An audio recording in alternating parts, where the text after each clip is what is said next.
If your job at a healthcare facility includes disinfecting against viruses, you know prevention is the best medicine, and maintaining healthy spaces starts with a healthy cleaning routine. Grainger's world-class supply chain helps ensure you have the quality products you need when you need them, from disinfectants and cleaning supplies to personal protective equipment, so you can help deliver a clean bill of health. Call 1-800-GRAINGER, click Grainger.com, or just stop by. Grainger, for the ones who get it done.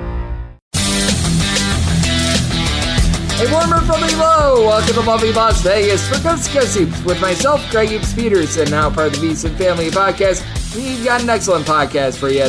Joining me in segment number 2, we've got aboard Eli Boettger. He does such a tremendous job over at HXCBB. We're going to try to decipher everything that we've seen in terms of these wild upsets in college basketball, the tenor of conference play, and how right now it feels like in so many of these conferences, the difference between like team number 2 and team number 10 is about as thin as it ever has been. We're also going to be taking a look at many of these West Coast teams that have been struggling recently as well. So we've got a great chat on tap with our good friend Eli in segment number 2. In the final segment, going to get you guys picks and analysis on every game on the betting board for this College Basketball Tuesday as we hit some bank shots. If you have a question, comment, segment idea, what have you for this podcast, you do have one of two ways we'll fire those in. First one is my Twitter /X timeline at GNN_D1. Keep in mind, letters EM, they mean does not matter. So as per usual, please do send these into the timeline. Otherwise, find an Apple Podcast review. If you rate this podcast 5 stars, it is very much appreciated. And from there, you're able to fire in whatever you'd like to hear on this podcast via that 5-star review. I did not get in any Twitter /X questions today, but we had a fun day of college basketball on Monday. Let's take a look back at it, try to find some trends, and try to get to know these teams a little bit better. Games from yesterday is Greg buzzing about. Here is the rowdy recap. Minnesota entered the day as the top cover team in all of college basketball. My DK Network write-up was on them being able to keep it going, and unfortunately they did not. That was a little bit of sadness. Still doing well with the write-up, still 12 games above 500, but you always want to be able to get every single one of them, and in this one, Minnesota just could not shoot from 3-point range, 86-77. Iowa was able to get it done. As for Iowa, it's not like they shot it amazing from 3 themselves, 3 of 13 from the outside, but for Minnesota, 5 of 19 from 3-point range. They did not do the world's greatest job of being able to hold on to the ball either. A lot of turnovers early dug them a little bit of a hole as Minnesota actually led 14-3 early on in this game, and then it was just all downhill from there. Minnesota loses the turnover battle 12-11, and for Ben Crick, he had himself a big game for Iowa. 25 points, 5 rebounds. An Iowa team has been incredibly inconsistent on the road. They were able to show their might as Dawson Garcia. He had 30 points for Minnesota, but felt like he was the only guy that really showed up for them. So that was a little bit of a rough one for the old Golden Gophers. This was a rough one if you decide to take the points with Columbia. As Yale, they were able to land base Columbia by a count of 89-70, and it's actually been a halfway decent Columbia team thus far this season, and it's very much a new-look Yale team, one that was built around defense last season. Now they've been going much more with a bit more of an offensive approach. Yale currently just 6-7-2 against the spread, but John Polidikis, he was able to throw in there 26 points as Yale able to really pull away in the second half. They were up just 2 going into the second half, and then from there, they were able to restore quite a bit of order. How about a double-digit underdog being able to win on Monday? That would be Chicago State. Now, in some places, they close closer to a 9.5-point underdog, but Chicago State, 77-70 winners over Stetson. So, another over for Stetson, a team that has been playing a whole bunch of overs over the last few seasons. I remember last season, they played north of 60% of their games to the over. It's been much more tame thus far this season, but that said, for Chicago State, they win this game despite shooting 4 of 17 from 3-point range, and Stetson going 10 of 21 from distance because they were able to win the battle on the glass, and they won the turnover battle by a count of 10-6, and being able to get it done for the team, Jayshawn Corbett, Wesley Cardit, a combined 54 points out of those two guys, so they were truly able to light it up. And by the way, getting back to Iowa and how many overs they've been playing this season, Iowa 13 overs to 4 unders thus far this season, and we all know how high those Iowa totals get. So, man, oh man, it has been crazy on that front. Your top over team in all of college basketball was supposed to play on Monday with Arkansas, Pine Bluff, and Prairie View. That game got postponed. I'm not quite sure why. I'm not quite sure when the makeup date is, but that was a game that was postponed. But the number 2 team in terms of over 8 in all of college basketball is Niagara, and, well, they played another over, and it was not a game that went their way on Monday, as Seton has been ghastly against the spread themselves. 93-88, they light up Niagara, and they get the win. I can't remember the last time I've seen a team score 93 points on 48 field goal attempts, but it happened here at Siena. Went 31 of 38 at the free throw line, including Sean Gordon, putting in their 36 points, 12 rebounds on 16 of 16 at the free throw line. So this game was very much marred by fouls. You did have 29 points for Niagara out of Ahmad Henderson, but this clearly has not been the same Niagara defense as has been in the past. I've got my question marks with the whistle in that game. I'm just going to call it what it is, as you also saw Fairfield, a team that has been tremendously over all season long. They were able to play an over against Canisius, and they went on the road and they pounded them 88-63. Fairfield all over Canisius, a relatively solid Canisius team, might add, but they went 3 of 20 from three-point range, while Fairfield went 10 of 20 from distance, with Fairfield being able to have 4 of their 5 starters be able to score at least 12 points in this one, so they keep it rolling from an over perspective. And our good friends Mississippi Valley State, they just continue to have performances. Now, to the credit of Mississippi Valley State, they broke 60 in this game, but they allowed 93 points to a Texas Southern team that entered in the day 4th worst out of 362 teams in terms of points scored on a per-possession basis. They made Texas Southern look like the Monstars. They went 12 of 24 from three-point range with 7 turnovers. So, yeah, that was another rough one for Mississippi Valley State, who had 24 points, 17 rebounds out of Raekwon Brown, and despite his efforts, team was nowhere even close in this one. Cornell has been a team that has been a little bit harebrained over the last few seasons, and they get a win and they get a nice cover over Penn by a count of 77-60. It is a Penn team that is now just 7-8 against the spread. By the way, the only team that's above 500 against the spread in the Ivy League right now is Princeton. They are 9-4 against the spread as Dartmouth. They fell to 4-9 against the spread on Monday as well, and Dartmouth has played just 2 overs as far this season. They've got the top under rate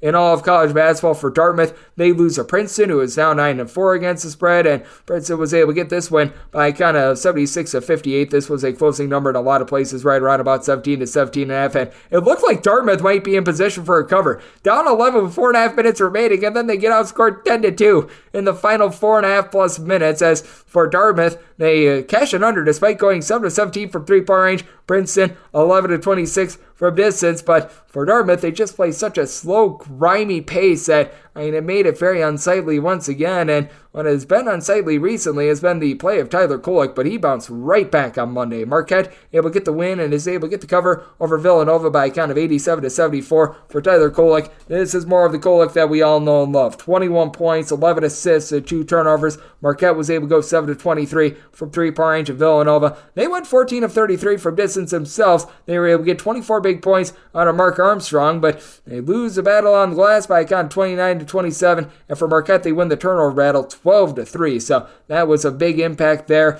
This was impactful as Michigan had been 3-10 straight up in their last 13 games. They take down the Ohio State University 73-65. Doug McDaniel serving that weird suspension where he's able to play in the home games and he's suspended for the road games. This was a game at home and he came to play with 15 points. You had Amari Burnett be able to chip in their 10 rebounds, and for Ohio State, 3 of 25 from three-point range. Pretty ghastly awful on that front. So always a lot of fun, entertaining basketball when those two get together. Another team has been struggling against the spread, Harvard, and of course, me and many others bet on Harvard, and they go 3 of 19 from three-point range, and they lose by a count of 74-72 to Brown. Brown, who's now 7-9 against the spread, loses a turnover battle 15-9, though they were able to win the rebound battle with Nana Owusu-Anane being able to chip in their 18 points, 9 rebounds, but this is a Harvard team that's really just going through it right now. They got off to such a good start to the season, and they have come just absolutely crashing back down to earth. So that has been relatively rough for them, and then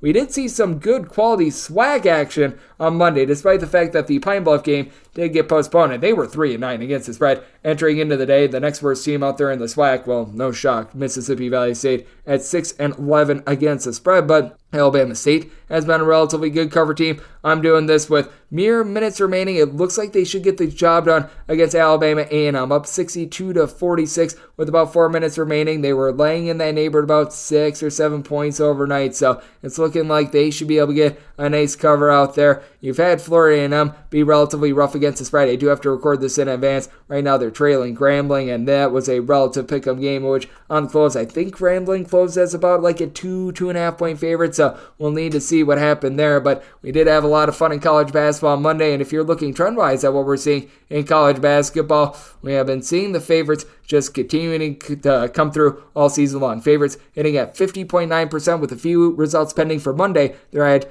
1,396, 1,344, and 45 against the spread, while overs, they continue to hit at north of a 51% clip. 1,411 overs, 1,345 unders, plenty of pushes along the way as well. And if you're looking at the last 7 days in college basketball, it has been all about those favorites. 168, 155, and 3 against the spread. That's a 52% hit rate, with overs hitting at about 50.8%, 164, 159, with, I believe we've had like 2 pushes along the way, with home underdogs going 55, 53, and 1 against the spread over the last 7 days. So that's what we're seeing in college basketball right now, and that's what we all got on Monday. Now let's take a look at the landscape of college basketball, how equal it is across so many of these conferences, and some of the struggles that we're seeing out there on the West Coast with our good friend Eli Boettger of Heat Check CBB. He joins me next right here on Coast to Coast Hoops with myself, Greg Gibbs Peterson, now a part of the Beats Family Podcast.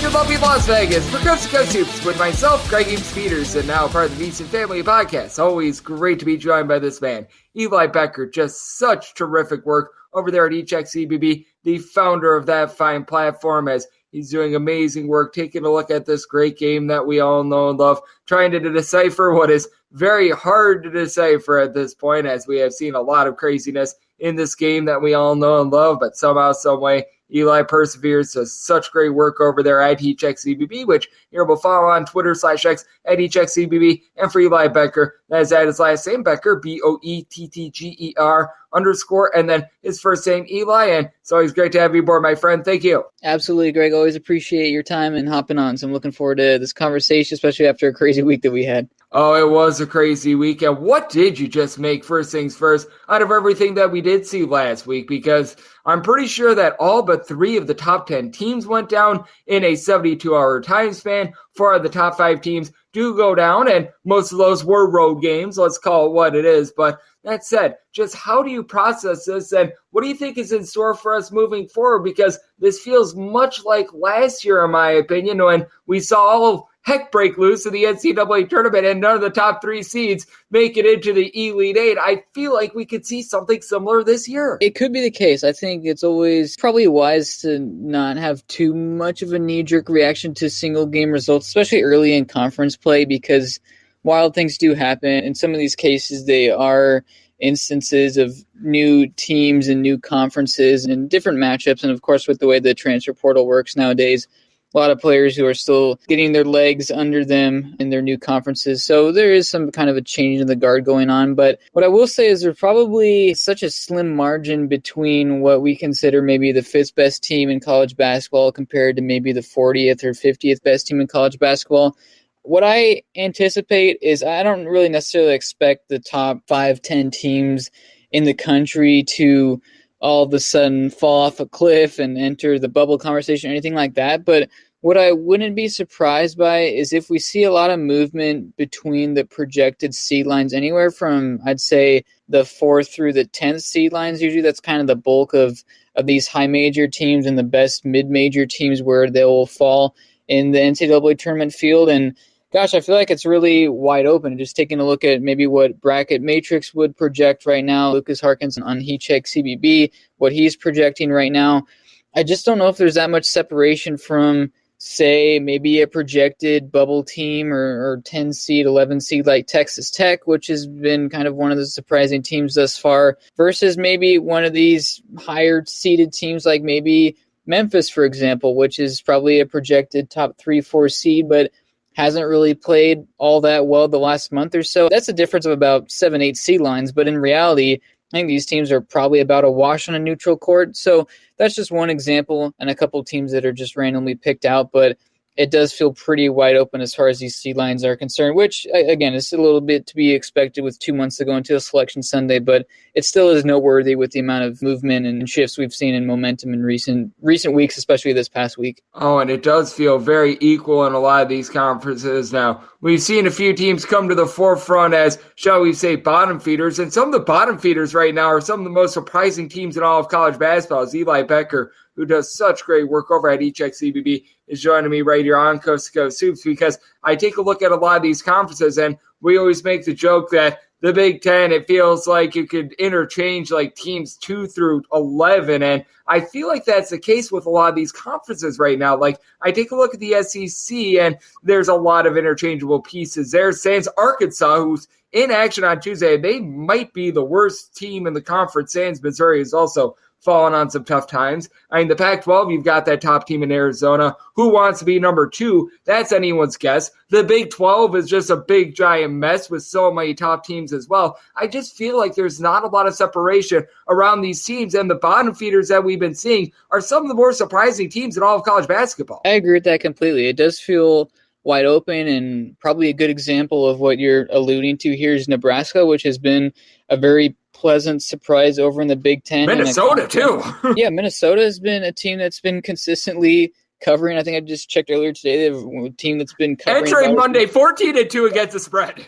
Yeah, we're not used to talking about Minnesota and Nebraska, at least of late, as teams that are on the more successful side of things in the Big Ten. It's been kind of the easy wins that you can chalk up for a lot of the contenders and tournament and contenders in this conference, but they've been really impressive. Nebraska, of course, defeating Purdue. Obviously, they came up short against Iowa in a pretty sizable fashion on the road, but again, be expected. We've seen a lot of teams that have struggled away from home in recent weeks and in recent months, but it's a really good sign moving forward for Fred Hoiberg, now sitting where he's at, 13-4 in the season with a pair of really solid wins. Of course, we'll see what happens with Michigan State, which has been one of the more disappointing teams in college basketball to this point, but those are a pair of quality wins against Michigan State and Purdue, which should bode fairly well moving forward. And I like this team quite a bit. Keisei Tominaga has, of course, been a player who's been on my radar for quite a while now, but additions of Josiah Alec, I've been getting some really good minutes out of him so far this season. Juwan Gary, some of these other guys. It's been an intriguing team. I'm curious what they do moving forward.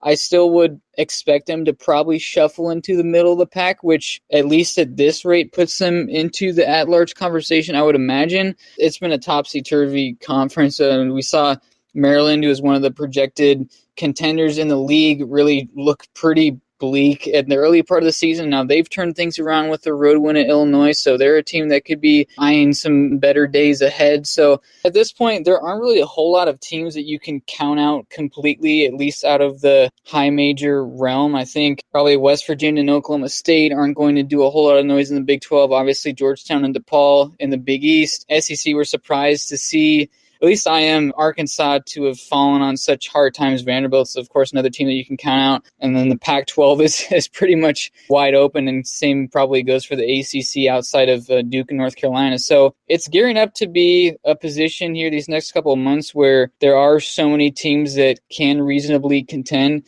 and I just don't really see a whole lot of separation between the contenders and what we may perceive to be the pretenders at this point. It is so interesting to take a look at it, and there is such small, narrow gaps between these teams. So I do agree with you there, as Eli Boettger does such great work over at ECHECBB. He is joining me right here on Coast to Coast Hoops. And we talk about these conferences being so tightly knit, and we take a look at just the landscape of college basketball. I really do think that a lot of the bigger disappointments in all of college basketball have been out here on the West Coast. We saw it on Saturday with UCLA taking another bad loss to Colorado after it looked like they were finally going to be able to get things going once again. They fall short in the second half. UCLA looked a little bit better against Washington on Sunday, but they've come up short. Gonzaga is going to be outside of the poll for the first time in eon as well. What have you made out of so many of these West Coast teams coming up short? Well, to be fair to the West Coast, the Mountain West is right now legitimately perhaps in a position where as many as 5 teams could be able to make the NCAA tournament for all the shortcomings of the bigger teams. I think that's a really good point. And what we're seeing right now is with the disappointments of both the Pac-12, I'd say the WCC as well. It opens the door for the Mountain West to get more bids into the NCAA tournament. And not only because those two conferences have disappointed, but the Mountain West has really come out and delivered. And the league so far, with its primary 6 contenders to this point, they suffered 0 bad losses in non-conference play, which is always something that drags down these non-Power 5, Power 6 conference teams.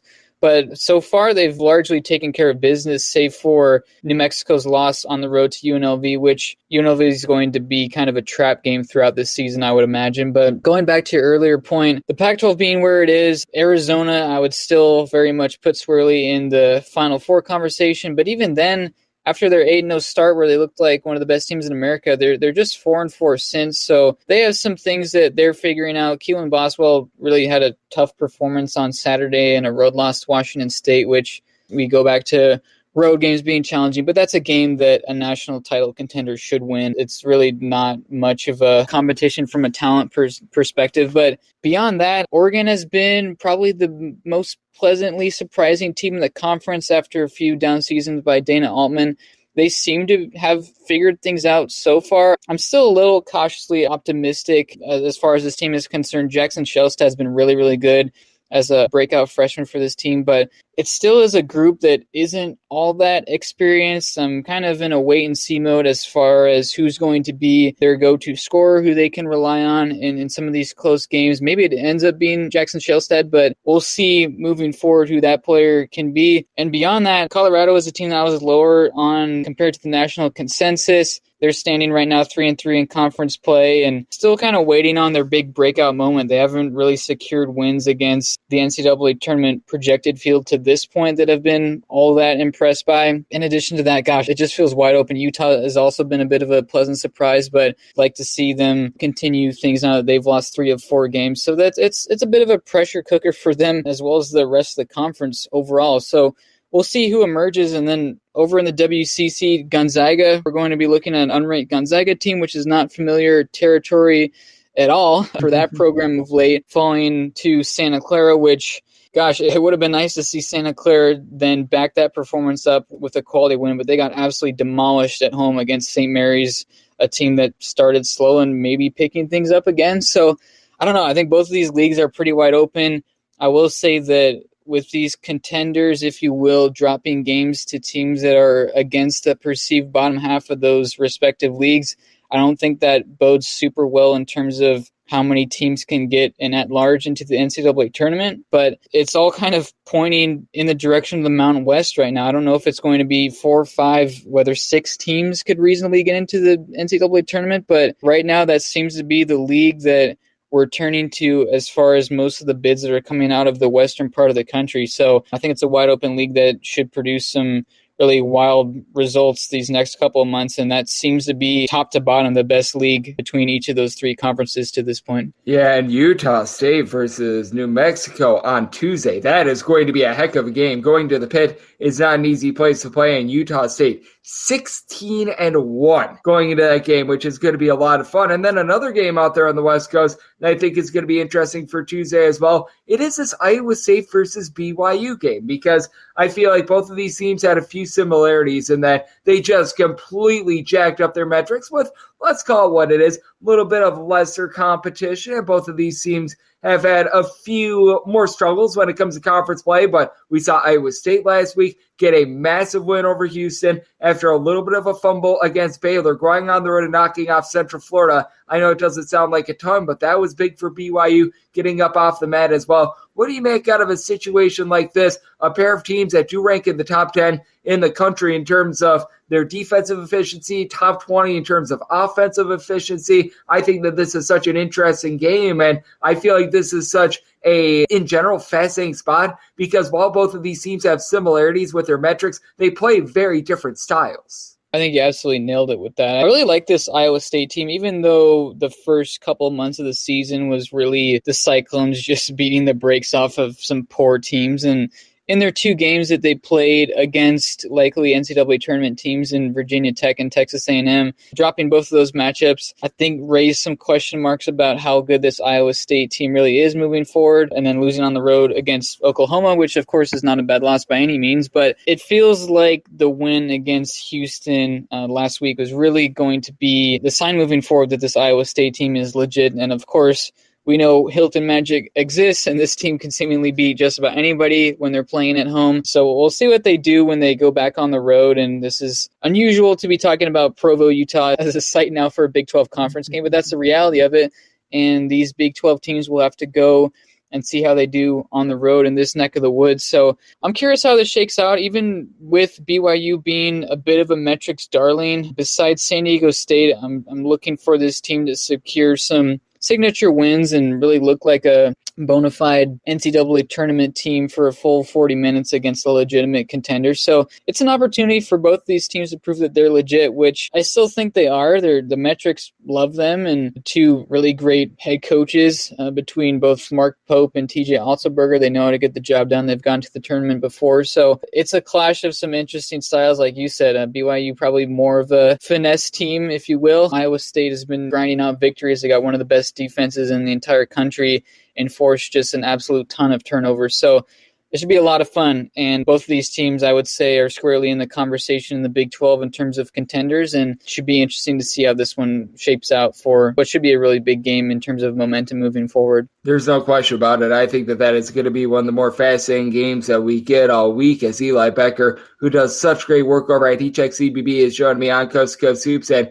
Eli, just in terms of what you're going to be looking for, whether that be Tuesday, Wednesday, or Thursday, is there a team or two or a game or two that you've got circled and you're thinking, man, I want to see a little bit more out of this team? Because we just alluded to it. There's just such little separation between a lot of these teams right now. I feel like this time of year, typically we know what a lot of these teams are, but it does feel like there's much more question marks this year than in past years. So is there a game, is there a team that you're taking a look at and you're like, man, I want to see how they do in this next performance, because you're still a little bit jury's out on them? That's a good one. I would say that the team that I'm keeping an eye on right now is Creighton, which, come out and say it, they were my preseason national championship pick, which right now has not aged super well. But I just think the Blue Jays are really talented. They've got so much offensive firepower that they're not a poor offensive team by any means, but I haven't seen that translate into what I was anticipating heading into the season. They slipped to a 9-4 start that included some losses against Mountain West teams, also dropped an overtime game to Villanova and had a close one against Marquette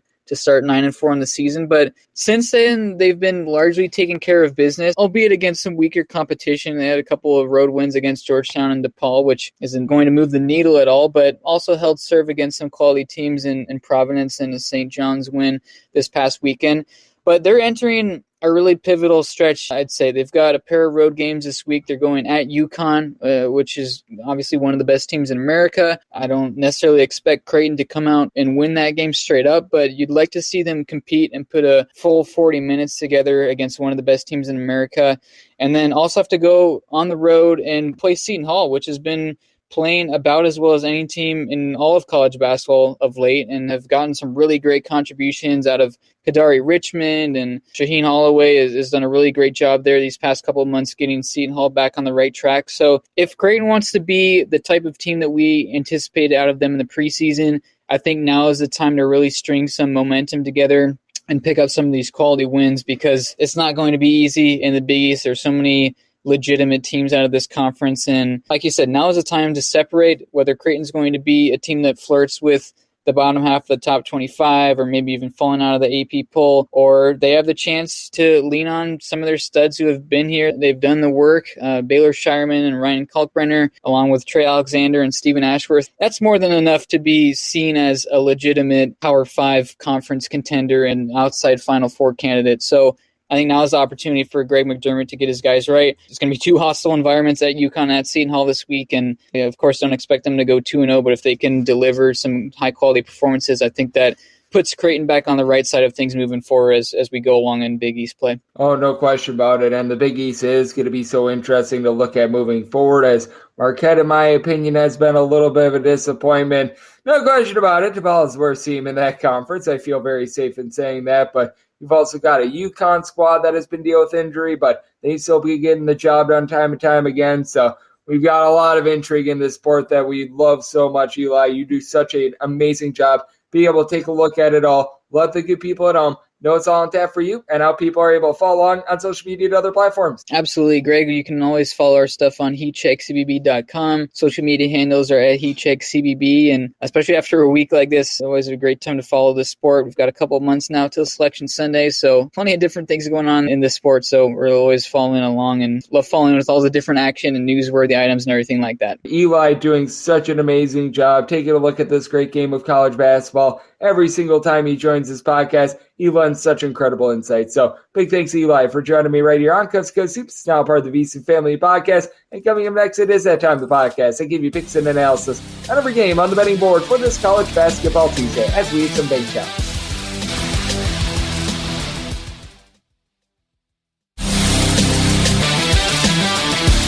And we're back here in lovely Las Vegas for Coast to Coast Hoops with myself, Greg Hoops Peterson, now part of the VC Family Podcast. It is always a pleasure to get Eli Boettger aboard. Does such great work over at HXCBB, taking a look at this game of college basketball that we all know and love. Every single time he joins this podcast, he lends such good insights, and it is always a pleasure to be able to get him aboard and be able to get his insights. Everyone over there at HXCBB doing such a good job taking a look at this game that we all know and love. So big thanks to Eli for joining me in the last segment. Now it is that time of the podcast to give you picks and analysis on every game on the betting board for this college basketball Tuesday as we hit some bank shots. Most financial establishments close at a certain time, but not here. It is time for a side and total on every game on today's betting board bank shots. Do note that as per usual, any changes that are made to these plays will be listed up on my Twitter/X feed at GNet_D1. We're going to be going in the Las Vegas rotation order. Today, this is time order. We don't have any games on the extra games board or anything like that, so that is going to be keeping things very clean, very easy. I know that we did have a Prairie View game that got postponed as I am doing this. If that is going to be rescheduled for Tuesday, that would be the game at the bottom. If not, you're not going to be hearing about it. So let's get things started with 601, 602 on the betting board. Western Carolina is going to be playing with Samford. Amford finds themselves in between a pick'em to a 1-point favorite, seeing in some spots a 1-point underdog. So relative pick'em game. Total on this game is 157 to 157.5. Did set my total 156. Now, taking unders in Samford games, for anyone that did last week, you know that this is dicey business as Samford put up north of 100 points against VMI. I do think that they should be cooling down a little bit, and I do think that Samford should be regressing a little bit with their three-point shooting percentage. This is a team that overall for the season is currently shooting 40.8% from three-point range, and this is a good offense, and this is a team that they play at a breakneck pace. They are in the top 30 nationally in terms of total possessions per game. We have seen them get slowed down in the past zone. This is a Western Carolina team that is outside the top 275 in terms of total possessions per game, and prior to that outlier that we did see against VMI, it's a Samford team that was actually playing some relatively solid defense, giving up 70 points or fewer in 4 out of their previous 5 games. It has been a team that has been able to hunker down a little bit more with that regard. Now, it is a team that I also do think is going to be having a little bit of a tough time on the boards. You've got Vontavious Woolbright, who has been absolutely incredible for this Western Carolina team. 20 points, 10 boards. He is a double-double machine that I don't know if they're going to be able to keep up with because they don't really have a single guy down low that gives you north of 6 rebounds per game. Anchor, along with Jermaine Marshall have been your main guys, being able to combine for about 11 rebounds per game, and for Jermaine Marshall, he's currently out of the fold, so that does hurt them. Now, Ryland Jones, an assist-to-turnover ratio of 3. I remember when he was over at Utah, he was a very spectacular player as a freshman, dropped out from there. Seems like he's doing a really good job of just being able to get the ball out and doing a nice job of just helping this team be efficient in general. But when it comes to the Samford team, they are going to give up a few open threes of their own. You do have someone like a Trey Jackson over for Western Carolina that is able to give you double figures. It's a Western Carolina team that does a really nice job of not turning the ball over as well. You've got a Samford team that does a good job of being able to wrestle the ball away. Western Carolina, fewer than 11 turnovers per contest, so it is going to be very interesting to see how this plays out. Now, Western Carolina, they could be hurt a little bit from three-point range as well, so that is your biggest trepidation with them. For Western Carolina, overall this season, they're ranking right around about 200th in the country in terms of opponents' three-point shooting percentage. Meanwhile, it is a Sam Amford team that's right around about 215, so I did set my total at 156. I do think that this game gets slowed down. I do think that Saturday was an outlier, so looking at the under, I do think that Western Carolina, with their well-roundedness, with their ability to take care of the ball, it wins out. So Western Carolina is a 2-point favorite. So taking Western Carolina as a pick 'em / a slight money line underdog, and this total under 603, 604 on the betting board. Butler, it's a road face off against Xavier. The X-Men find themselves as 5 to 5.5 point favorites. Total on this game is between 150.5 and 151. With Xavier, I did set them as favorites of just 2 points. I'm going to be willing to take the points with Butler. It's a Xavier team that's actually playing much better defense this year than a season ago. They are a top 50 team with regards to opponents' 3-point shooting percentage, and it is a Butler team that has been relying quite a bit on the 3-point shot. Now, Posh Alexander does not. Posh Alexander does a nice job being able to knife to the rim. This guy really has been able to find it once again after last year. They tried to pair him up with Andre Carbello, and shock, surprise, that did not work out. Now he's back to giving the team 2 steals, double-figure amount of points, flowing some really good offense. And for Butler, they themselves have done a really nice job cutting off the 3-point arc. They're a top 55 team with regards to opponents' 3-point shooting percentage, and they have been the better outside shooting team this season at right around 36%. Jamal Telford, DJ Turn-It-Up Davis, been able to combine for about 27 points per contest, and it is a Butler team that does a nice job taking care of the ball, only about 11 turnovers per contest. And for Xavier, they've been a little bit better on the interior with Abdul Usman, the transfer from North Texas, being able to give you a block and a half, chipping in their 6.5 rebounds per game. So that's been big because this is not the same 3-point shooting team that they were a season ago. Now they're starting to keep back up once again. They're up to about 34.5% from 3-point range. They've been looking much better recently, and it is a Xavier team that's on the top 85 nationally with regards to overall rebound rate. They are going to have to go up against Andre Screen, who's able to give you right around about 5.5 or so rebounds per game. And then Jalen Thomas also chips in their 6.5 rebounds for a Butler team that is about 186th in all of college basketball with regards to rebound rate. For Xavier, it has been Davion McKnight, who's been really your main facilitator, much less of a scorer than he was over at Western Kentucky, but he's been able to give you 5.5 assists to about 1.5 turnovers per game. Xavier, they themselves, only about 12.2 turnovers per game. They've really been able to kick it up with regards to their offense. This is a Xavier team, though, that I still do have my question marks with regards to this defense. They are about 70th in the country in terms of points allowed on a per possession basis. Butler does take quite a bit of fall off themselves with their defense when they're on the road, giving up about 11.6 points more per 100 possessions, 119th overall in the country. But this is not the same Xavier team offensively that they were a season ago. You've got Quincy Alveri, Desmond Claude, been able to combine for about 33 points per contest, but outside of that, you really don't have those double-figure scorers. I do think that Butler going to be able to hold in there as they're the better 3-point shooting team, and both of these teams have done a nice job being able to cut off the 3-point arc. So I did set my total at 150. I'm going to be looking at the under in this spot, and when it comes to Xavier, going to make them a 2-point favorite. So taking a look at the points with Butler and the under 605, 606 on the betting board. Indiana State is going to be playing against Missouri State. Missouri State is an underdog of 13 to 13.5 points. 150.5 to 151 is your total. I'm going to be looking at this total over. I did set my total at a 153.5. This Indiana State team has been absolutely tremendous on offense. A top 40 team with regards to points scored on a per possession basis. A team that is very much willing to run it and gun it. And you've got so many interchangeable parts for this Indiana State team. You've got a guy that's saying 6'10" that's able to give you right around about 4 assists, and Robbie Avila, and he's able to pop some threes. Just gives you everything that you need for an Indiana State team that overall is a top 25 team with regards to their 3-point shooting percentage at north of 41.2%. Now they are going to go up against a Missouri State team that has been a top 100 defense all season long in terms of points allowed on a per possession basis. But if you want to be able to take it to this Missouri State team, you do need to do it on the inside. Missouri State, they are a top 25 team with regards to cutting off the 3-point arc, but what a lot of people don't know about this Indiana State team is that they're able to do so, as you've got 3 out of your top 4 scorers giving you north of 4 rebounds per game, and you've got a lot of interchangeable pieces when it comes to doling out the ball. Julian Larry, Xavier Blitzen,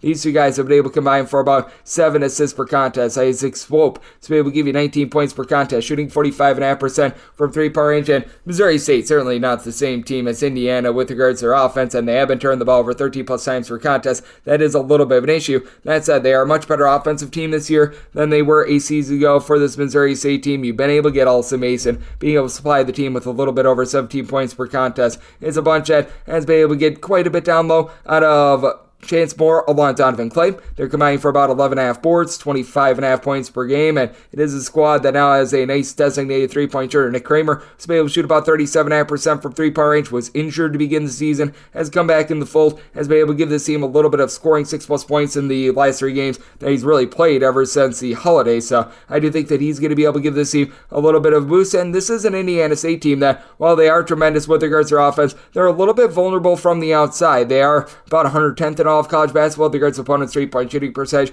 Now, you do have a big giant split. They allow opponents to shoot 24.4% from 3 at home, 36.5% in a road/neutral court environment. I do think that this is going to calm down a little bit more, and I do think that we are going to see this settle in just a touch. But that said, this is a Missouri State team that, though they've been slowing down a little bit more recently after they were a bottom 50 team in terms of total possessions per game a season ago, they've been much more of a mid-tempo team this season. So I do think that this is going to be a game that is going to be played a little bit faster than what Missouri State wants. I think that that's going to throw them out of control, but with having a lead scorer like Alston Mason, with having quite a few guys that do a solid job on glass, I do think that Missouri State is going to be able to hold in there. This is an Indiana State team that they themselves, with regards to their defense, has given up 73 plus in 3 of their last 5 games. Offense just continues to score 75 plus points in each of their last 5 games. So did set my total at 153.5. I'm looking at the over. The Missouri State can only make them a 9.5 point underdog, so also taking a look at the points. 607, 608 on the betting board. Akron is going to be playing us to Western Michigan. Western Michigan does find themselves as an underdog of 13.5 points. Total on this game is 145. Set my line at 15.5. I'm going to be willing to lay it. This is an Akron team that has been a bit of a different team ever since Ali has come back in the fold. He was one of those 2-time transfers that was not allowed to play to begin the season, and now has been able to get back out there on the floor, and he's really been able to elevate this Akron team, especially offensively for Akron. They've gotten to at least 73 points in each of their last 4 games and have given up 67 points or fewer in 3 of their last 4, riding that nice win streak. It took them a few games to be able to find his sea legs, but now it's logging 15.5 points per contest and really hasn't hit his peak with regards to 3-point shooting. When he was with Akron 2 seasons ago, he was about a 40% 3-point shooter. This year he's only shooting 24% from the outside, but he's got help from his friends, as you've got Sammy Hunter, Nate Johnson combining for about 18 points per contest. These 2 guys are combining to shoot about 40% from 3-point range, and then Enrique Freeman is right now towards the top of all of college basketball with regards to rebounds per game. I believe he's actually number 1. 18.5 points, 13 boards, 1.4 blocks, and he also shoots 37% from 3-point range. Now, this is not the same Akron team in terms of defense as when Ali was there 2 years ago when they were able to make the NCAA tournament. 105th in the country in terms of points allowed on a per possession basis, going up against a Western Michigan team that they're certainly going to give it up to 181st in the country with that regard. But all of a sudden, Western Michigan has become a flamethrowing offense as well. 80 plus points in each of their last 5 games, and there's a big clear reason why. They get in 7-footer Javonte Brown, another one of these 2-time transfers, played at UConn and Texas A&M to begin his career, and since he's been in the fold, this team has been averaging well north of 12 points more per 100 possessions rather than when he was out of the fold. This guy is actually a little bit more of an offensive scorer. He gives you a block and 5.5 rebounds per game, but 13.5 points per contest. He has really been able to elevate this team down low. You're getting a little bit more out of B. Artis White as well, who has spent the last few years injured. During the 2020-21 season, was a 14.5 point per game scorer. Looks like he's starting to find that once again. 13 plus points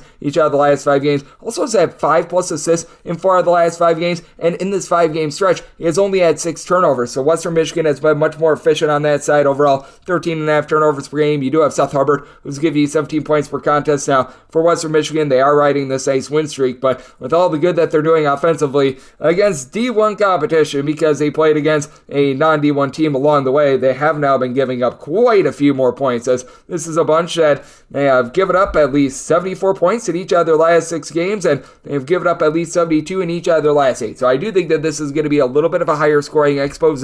As a result, I did set my total at a 145.5. Seeing the 145, I'm going to be taking a look at the over. I do think that Akron, who has really been able to hit their peak with regards to offense and is now hunkering down on defense, going to be able to get the job done against a Western Michigan team that they're riding high. I feel like this has been built a little bit on sand, though, so it is a spot where I'm going to be willing to lay the points with Akron, set my line at 15.5, and I'm going to be taking a look at this 145 over. 609, 610 on the betting board. Buffalo is the road face-off against Toledo. Toledo does find themselves at 13.5 to 14-point favorites. So on this game between 153.5 and 154.5. With Toledo, I did set them as a favorite of 15 points. I'm going to be willing to lay this number. It is a Toledo team that is not quite as efficient offense as they were a season ago. Part of that is because they were number 1 in the country in terms of points scored on a per possession basis last season, but this is still a very high-octane offense that is able to get the job done. They're still a top 55 team in terms of points scored on a per possession basis, going up against a Buffalo team that, well, they are not a top 55 offense. They are 318th in the country in terms of points scored on a per possession basis.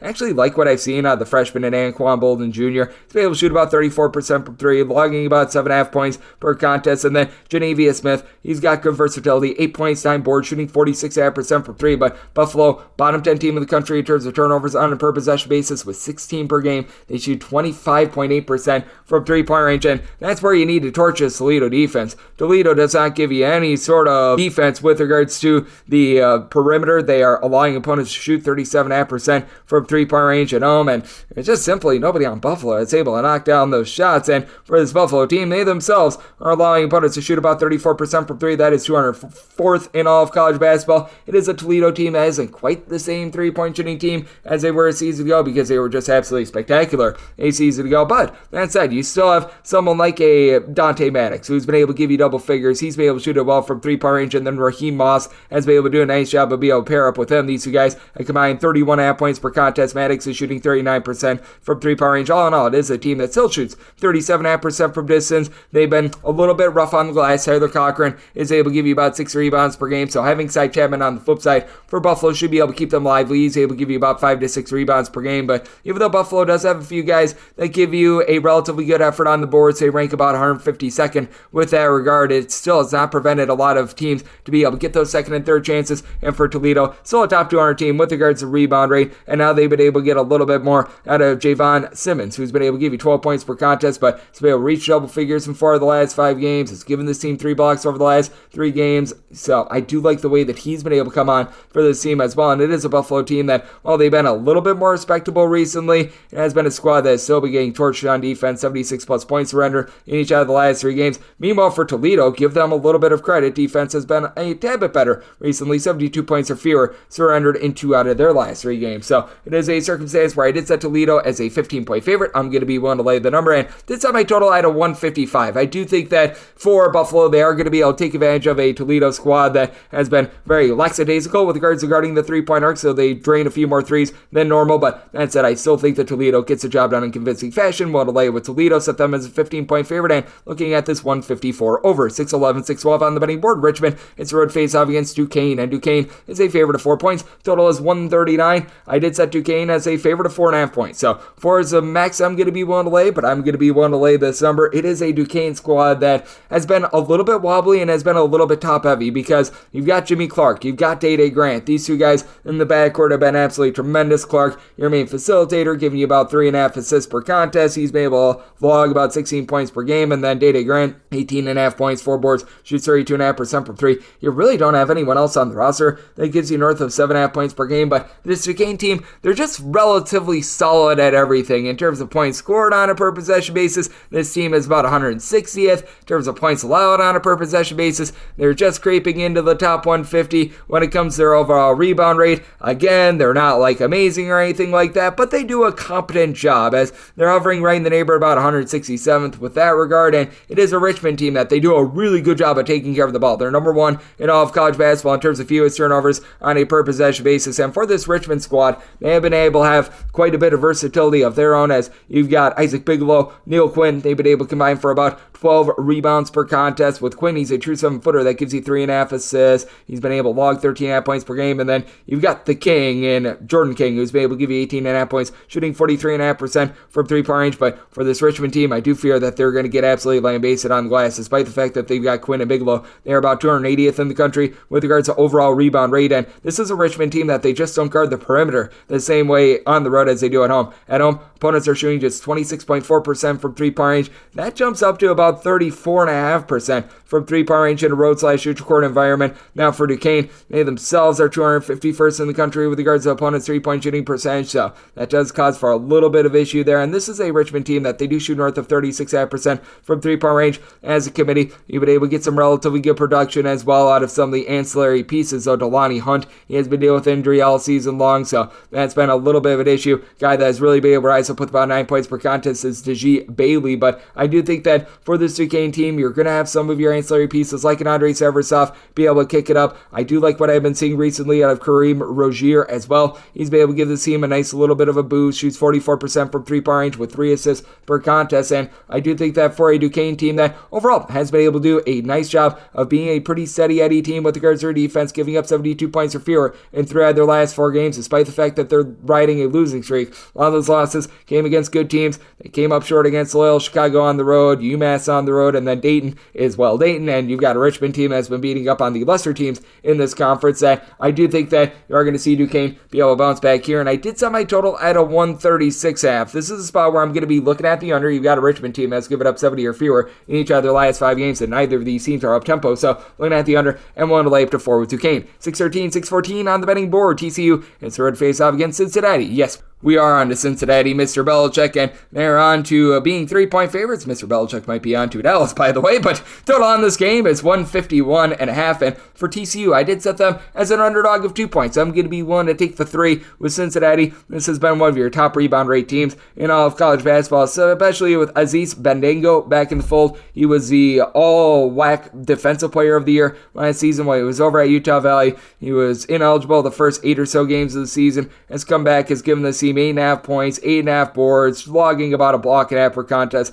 He has been tremendous, but for Cincinnati, you don't necessarily have that just hardcore, tremendous guard play with this team. Simeus Lucasius is a 6'8", do-it-all sort of player that gives you like 9 points, 3 boards, 3.5 assists per contest. He shoots about 36.5% from 3-point range, but I do like the way that TCU has really been able to pound some nails, and you're wondering if TCU's metrics were all just based on the fact that they played a, let's call it what it is, Sherman soft schedule, but they've been backing it up quite a bit. They knock off Houston, which was a very big win. They don't win at the Fog, but the fact that they took Kansas to the brink on the road, I think that really says something about them. And this is a TCU team that does a great job being able to guard the 3-point arc. They're a top 45 team with regards to opponents' 3-point shooting percentage, top 35 team in terms of both offensive and defensive efficiency, points scored and points allowed on a per possession basis. And the way that this backcourt has been operating has been pretty tremendous. You've got a TCU team that also does a very good job on the glass as well. This is despite the fact that they don't have that one guy that's going to go out there and is going to give you a double-double or anything like that, but top 25 team in the country with regards to rebound rate, with Emmanuel Miller along Jacoby Coles being able to combine for about 11 boards per contest. Miller, your top scorer of 16.5 points, shooting 40.5% from 3-point range. And for TCU, this has been a top 35 team in all of college basketball in terms of turnovers forced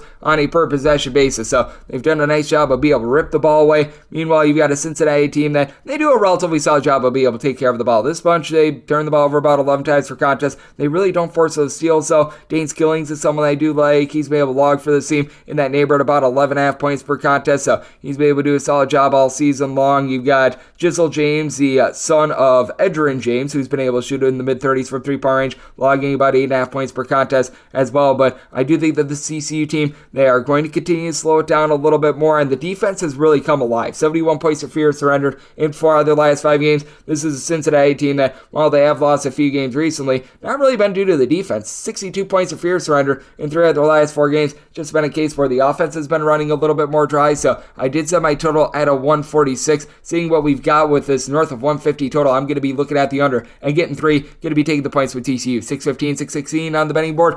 Bowling Green is going to be hitting the road. They're going to be facing off against Miami of Ohio. Miami of Ohio is an underdog of a point, and your total on this game is 144.5. With Bowling Green, I did set them as a favorite of 2 points, so I'm going to be willing to lay the 1. This Bowling Green team is really starting to take on the sort of identity of Todd Simon. Todd Simon, while he was over at Southern Utah, was looking to have his teams play relatively up-tempo. They would give up some points, but they themselves would be able to throw the ball in the bucket, and we have been seeing a lot more of that out of Bowling Green. This bunch has been able to get to at least 79 points in 4 of their last 5 games, and for that matter, for this Bowling Green team, they've been able to get to, I believe, at least 72 points in 7 out of their last 8 games. They have done so in all but 2 of their games since the beginning of the month of December. You've got Marcus Hill, who's been the main headline scorer for the team with 20 points per contest, but this team is doing a great job down low. You've got Rashawn Agee, give you about 8.5 boards, 12 points per contest. Jason Spurgeon decided to follow Simon over from Southern Utah. He's shooting 41% from 3 as a true 6'10" gentleman, giving you a block, 5.5 rebounds, 11 points per contest. This team has been dealing with injury to Sam Towns all season long, but even without that, this team has been rock solid down low, going up against the Miami of Ohio team that they've been able to get their offense going a little bit more as well, scoring at least 70 points in 4 of their last 5 games. And this is a Miami of Ohio team that they're going to be looking to bomb it from 3-point range. They shoot about 37.8% from 3-point range. They're certainly going to give it up defensively. This Miami of Ohio team has been a little bit better recently. I do think that much of that, though, is a byproduct of the competition, playing against the likes of Eastern Michigan and company. That has very much propped up their numbers, as Miami of Ohio still 243rd in all of college basketball in terms of points allowed on a per possession basis, so they are giving up about 20.7 points fewer per 100 possessions at home rather than in a road/neutral court environment. And to the credit of Bowling Green, this team is actually giving up 1.6 points fewer per 100 possessions in a road/neutral court environment rather than at home. If you look just in a road/neutral court environment, this is a top 60 team in terms of points allowed on a per possession basis, so that has been relatively impressive, as Darboy Hunter has been your main scorer for this Miami of Ohio backcourt, 12 points per contest, and now they've got Anderson Barbeau back in the fold. He is a 6'10" load that weighs about 300 pounds. He's been able to give the team right around 2.5 assists, 3.5 rebounds, 13.5 points per game. He's been able to do a great job with that regard. The one thing they really can't do is give you a lot of stretchability. Now, for Miami of Ohio, they are actually 21st in all of college basketball with regards to opponents' three-point shooting percentage. I do think that we are going to see a little bit of regression on that front, but you do take a look at what you're going to be able to get moving forward out of this Bowling Green team, and I do think that the three-point shooting is going to be helped out a little bit. I do think that they're still going to be struggling with that tad moving forward. It's a Bowling Green team that overall they're shooting about 31.2% from three-point range, but I do think that they're going to be able to have quite a bit of success down low. This is the Miami of Ohio team that, with regards to their overall rebound rate, they are 335th in all of college basketball. That's where Bowling Green is really going to hit them. They're about 124th in the country, and if you're looking in a road/neutral court environment, top 80 team with regards to their rebound rate. So I do like Bowling Green to be able to win from within, set this line at 2. I do think we're going to see a little bit of regression with that Miami of Ohio outside shooting percentage, and Bowling Green has really cranked up the tempo. So did set my total at a 146 looking over and looking at Bowling Green laying the 1. 617, 618 on the bang board. It is Purdue hitting the road to face off against Indiana. Indiana is an underdog of 9 to 9.5 points. Total on this game is anywhere between 151.5 and 152, and for Indiana, I did set them as an underdog of 8.5 points. So getting between 9 and 9.5, I'm going to be willing to take the points. Can't call for the outright upset, but this is an Indiana team that is so different when they're in a road/neutral court environment rather than when they're at home. When this team is at home, they just seem to execute a little bit better, and now they've got Xavier Johnson back in the fold as well. Before, Trey Galloway was seemingly the only guard out there on the floor, and it's not to say that Xavier Johnson is anything amazing. He's always had his turnover issues when he's been at places like Pittsburgh and company, but at the very least, he just gives his team a little bit of something. Does need to clean up the fact that over the last 2 games, he's got 7 turnovers and 4 points. That is not great to say the least, but we have seen Trey Galloway elevate a little bit, and Malik Reneau has become Mr. Do-It-All for this Indiana team. 16 points, 6 boards, 3 assists, shoots 43% from three-point range, and for Khalil Ware, is he going to lose the battle to Zach Edey down low? Oh, absolutely. Zach Edey, giant of the earth, 22 points, 11 boards.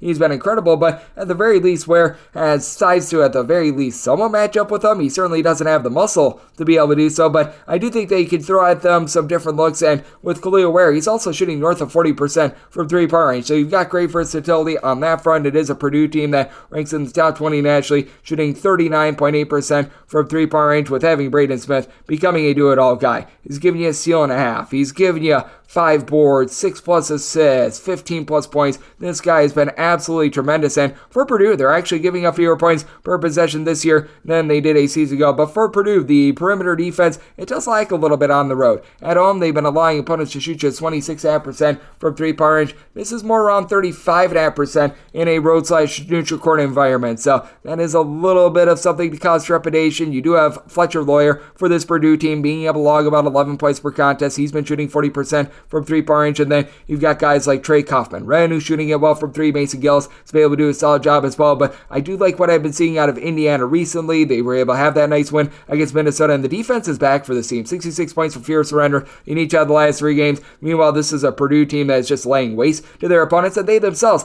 have given up 78+ points in each of their last 3 games. So it is a very interesting spot. I did set my total at 154.5. Purdue has really cranked up the tempo, and we saw last year, even when Indiana wasn't quite as great with their offense and Purdue was playing slowly, this is a game that when it was out there in Bloomington, it was north of 155, in which the scoring was just left and right from both both sides. So I do think that you're going to get a higher scoring affair and potentially some late game felling. So going to be taking a look at the over, and at 9 or more, going to be taking the points with Indiana. 619, 620 on the betting board. It is Ball State in the road face off against Eastern Michigan. Eastern Michigan does find themselves as a favorite of a point / a pick'em. Total on this game, it is 140 to 140.5. With Ball State, I did set them as a favorite of 2.5 points on the road. I'm going to be willing to take them outright on the money line. For Eastern Michigan, they are going to have the best scorer out there on the floor. That would be Tyson Acuff. Acuff is a top 10 guy in terms of scoring in all of college basketball, being able to log 21.8 points per contest from three-point range. He only shoots about 29% from distance, and it's an Eastern Michigan team that, even though they don't give up the world's most amount of points, that's just because they play very slowly.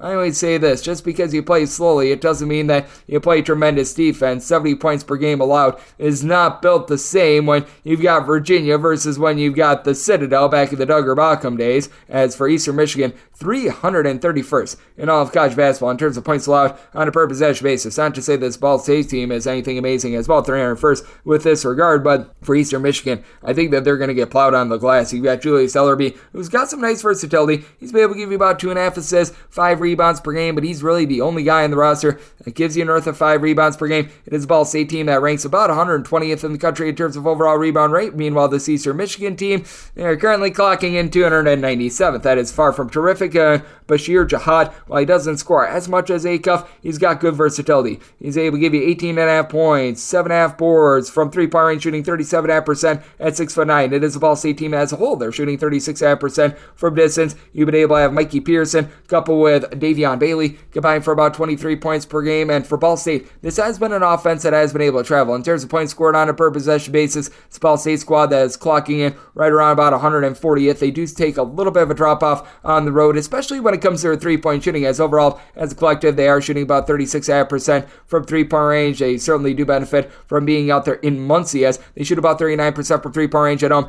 33.8% in a roadside shoot court environment. But now they get to go up against an Eastern Michigan team that has not really been doing the world's greatest job of being able to guard the three-point arc, 238th in all of college basketball at that regard. In Ball State, they do leave themselves prone to giving up a lot of made shots as well. They are allowing opponents to shoot 39.5% from three-point range in a roadside shoot court environment. So interesting spot here, but I do think that with Ball State having what they do down low, they're going to be able to get it done in a game where I do think that both of these teams are going to be sinking some shots. I did set my total at 142.5. I'm going to be taking a look at the over with Ball State, making them a 2.5 point favorites. So taking Ball State as a pick'em / a very slight money line underdog to go along with this total over as well. 621, 622 on the betting board. It is Missouri, and they're going to be hitting the road facing off against Alabama. Alabama finds themselves as 14.5 to 15 point favorites. So on this game, between 159 and 159.5. I'm going to be taking a look at the over in this spot. I did set my total at a 163.5. This is an Alabama team that they play fast, but it's not like they play at like a top 40 mark in all of college basketball or anything like that. It's just that they're really efficient on offense.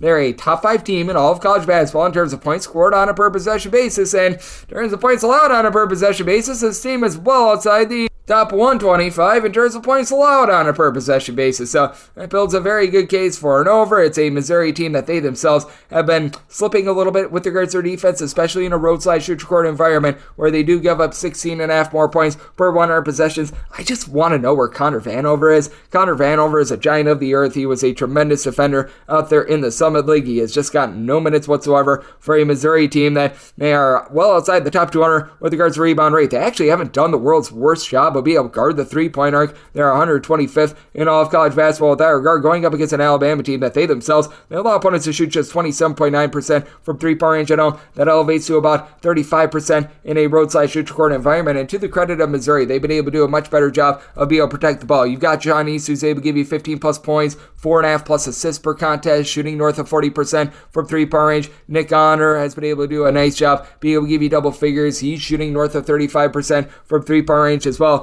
But when it comes to this Missouri bunch, I just don't think that they're going to have a very fun time being able to match up with an Alabama squad that is able to throw at you. Mark Sears, who's giving you about 20.5 points per contest. He's been shooting it really well along with Aaron Action Estrada from three-point range. As Sears, 48.8% from three-point range. It's an Alabama team that as a whole, they do shoot about 39% from the outside. Action Estrada is able to give you 13 points, 5 boards, 4 assists per contest. But this is also an Alabama team that I don't think that they're going to be able to take advantage of the main kryptonite of Missouri, and that that they are just so bad on the glass. It's an Alabama team that they are 27th in the country with regards to rebound rate, which I find to be very intriguing because you don't have a single guy in the roster that gives you north of 5.7 rebounds per game. That'd be Grant Nelson. Nelson has good versatility at 6'10", 12.5 points, 5.5 boards. Doesn't necessarily shoot it well from three-point range, but is able to shoot it from three-point range. I do think that Missouri is going to be able to hold in this game. It is a Missouri team that certainly has been bleeding some points recently, giving up 75 plus in 3 out of their last 5 games. It is an Alabama team that they're just a constant on offense, even when they were just as cold can get against Arizona in that game. This team has gotten to at least 74 points in every single one of their games thus far this season. I don't think that that's going to be slowing down here, and I do think that Missouri going to be able to go out there, pop a few shots. I feel like Alabama has been a little bit lucky with their perimeter three-point shooting defense, and this is a Missouri team that they themselves have plenty of guys to be able to knock it down overall as a collective. They're shooting about 33.5% from three-point range, but out of their top 4 scorers, 3 of them do shoot at least 38.5% from three-point range, and then you got Noah Carter giving you about 6 boards, 13 points per contest. So do you think that this line is a little bit too high? I said Missouri as more of a 13.5 point underdog, so going to be taking a look at the points and set my total at 163.5. So also looking at the over 623, 624 on the betting board. Florida is the road. They're facing off against Tennessee. Tennessee is a favorite of 9 points. Total on this game, it is 159.5. Certainly this is a Tennessee team that has been much different with their offense this season, and you've seen Florida really hype things up. They're in the top 40 nationally in terms of total possessions per game, but I did set my total at a 154.5. I'm going to be taking a look at the under, despite the fact that Tennessee has had some fumbles on defense. This is not the same team that was